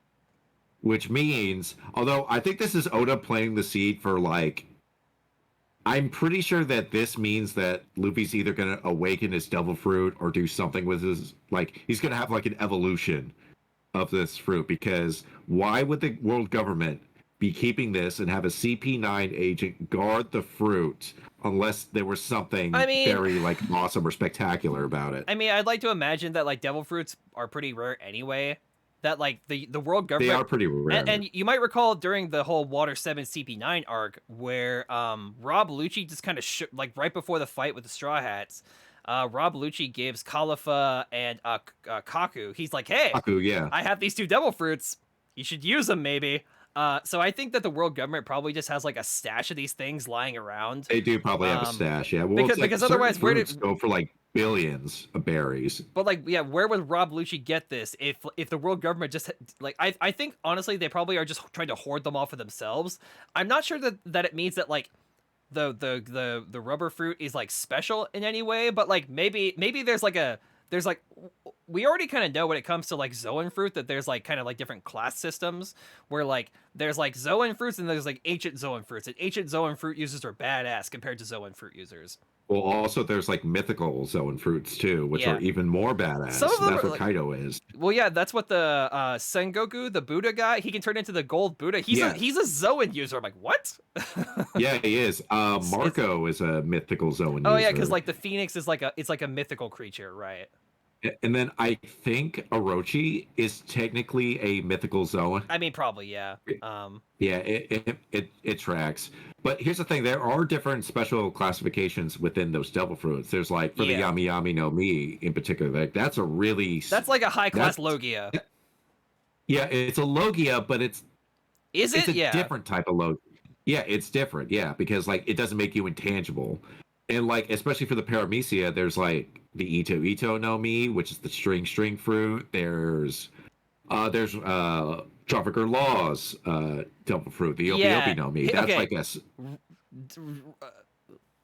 Trafficker Law is weird because his devil fruit is I sort of feel like it's Oda's like get out of jail free card sometimes, where he's just like, oh, like Law can just do like anything. Like yeah, pretty much. He can like. Well, it's like I think that was the most expensive devil fruit in the series by far, because I think that one in particular went for like 5 billion berries, and just for a frame of reference, 5 billion berries was Gold D. Rogers' bounty. Yeah. Or yeah, it was like it was Gold D. Roger, and it was there's bounty. It was pretty close. There's a video from this guy called One Piece Grand Review. Grand Line Reviews, yeah, Grand Line Reviews, sorry, where he actually like they break down like how much an actual like he kind of breaks down the economy of One Piece, like how much money in the real world, like how much is 5 billion berries in the real world, right? And he kind of talks about like he starts comparing the price of like fruits and vegetables to like bread to like a house, and like there are certain things that cost a certain amount of money. And like it's a really fascinating video you should check out if you want to know like how much it actually like because like 1 million berries like sounds like a lot of money, but I imagine It's really not. in the One Piece world. I imagine it's probably not like that much money. Yeah, it's probably like maybe it's like yen. Yeah, maybe it's like, or like 1,000. Where like 1,000 berries is like $10 like or 10 something. bucks, yeah. Yeah, that's and plus like it just makes a lot of sense. So like maybe 5 billion is like maybe roughly around like 50 or 5 it's a billion lot. or something. It's a lot of money, but yeah. like in the world of One Piece, it's a lot of money for sure. It's so much money. Money. But yeah, Tom, I want to talk about the Tama thing. Yeah, Tama just. Yeah, so Tama has become the MVP. Without Tama, I think everyone sort of knew. Lost. I think that everybody sort of knew that like the moment where she talks about her devil fruit power, like, oh, this is going to play a part in the invasion. Especially once you learn that the Kaido is the captain of the Beast Pirates, you're like, oh, I see where this is going. Yes. And so Tama is kind of, it's weird because like I can't imagine like really anywhere else in the Grand Line where like that power would be like especially useful, but like here in this particular location at this particular time, it's like incredibly overpowered. It is very overpowered.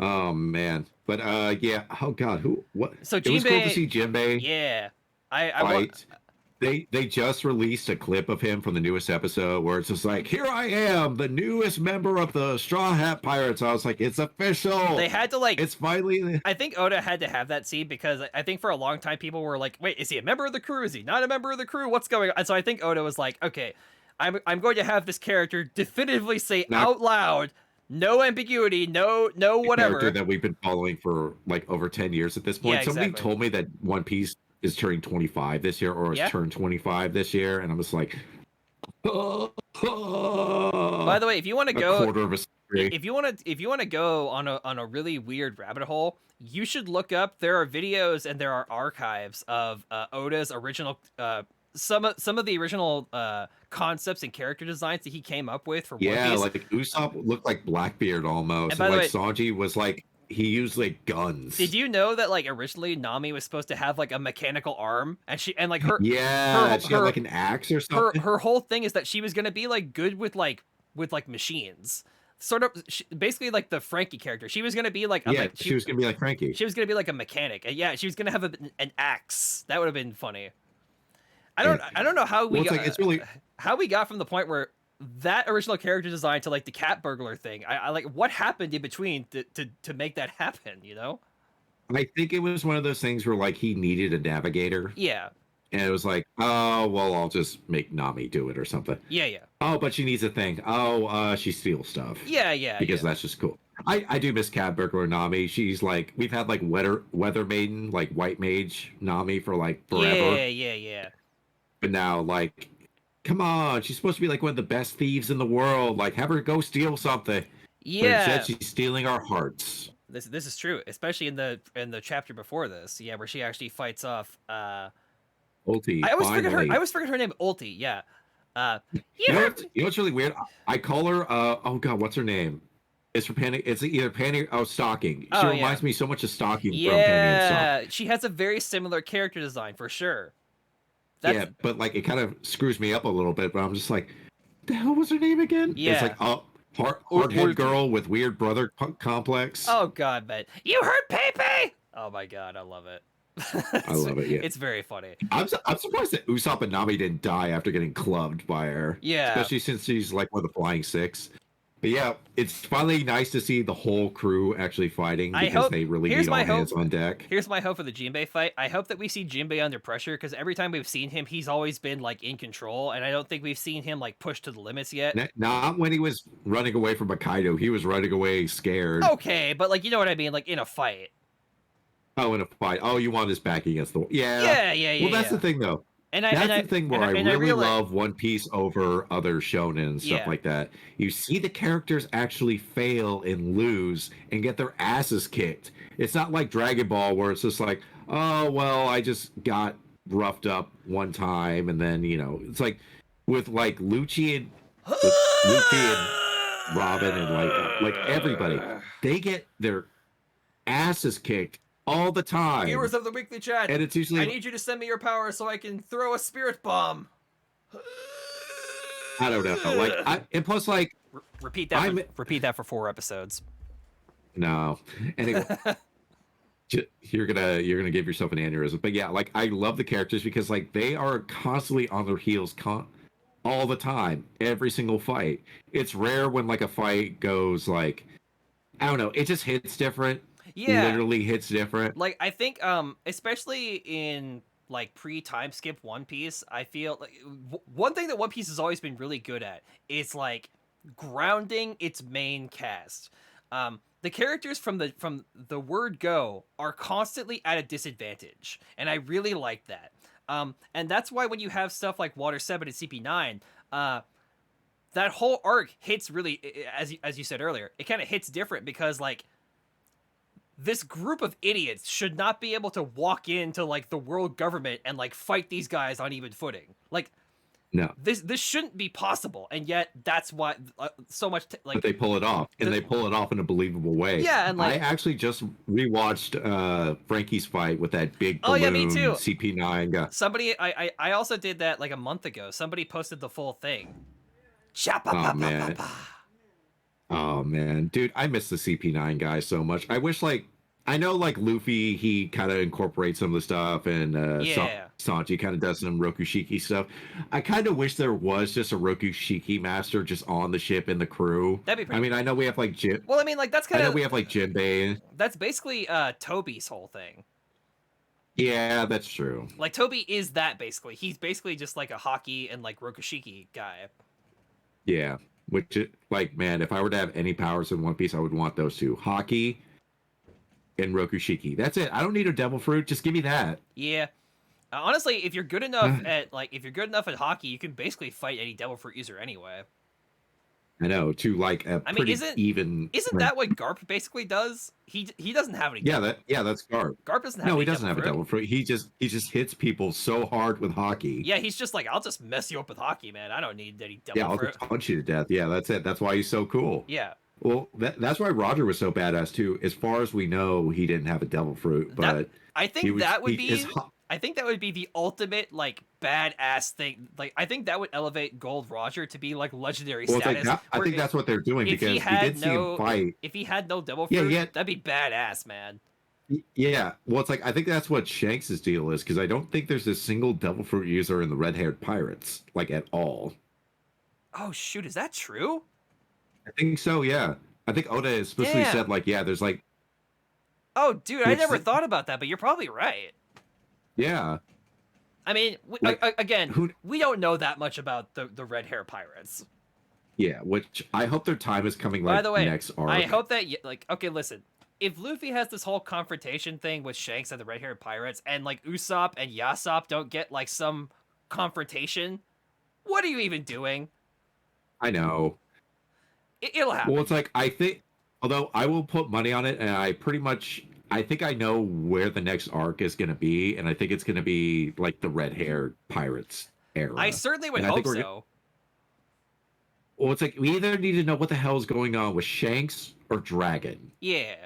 The Revolutionary Army is probably one of the most undercooked and undeveloped things in the series, and we need more information about it. Like, we need more of that. We need Sabo more is nice. Shanks. I like Sabo. Sabo's cool. In fact, you know, it's funny. I think we actually know more about the revolution.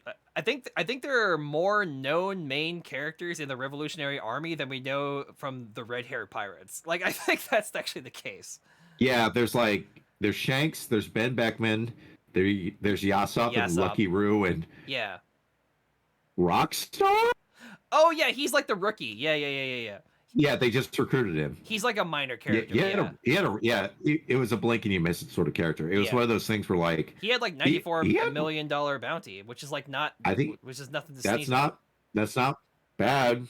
It's not bad at all. That's like Luffy in like Arabasta territory.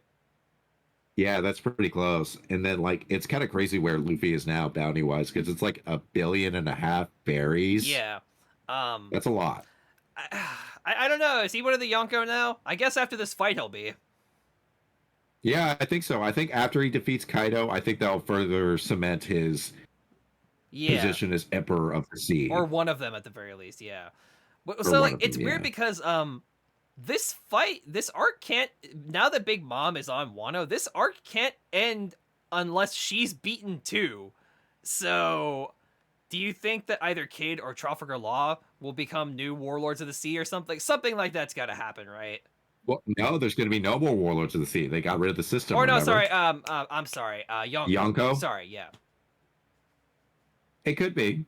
It could happen. I want to see. Although I'm calling it now. Like, oh god. I wonder if. Oh wait, no. I think Yamato does have a devil fruit.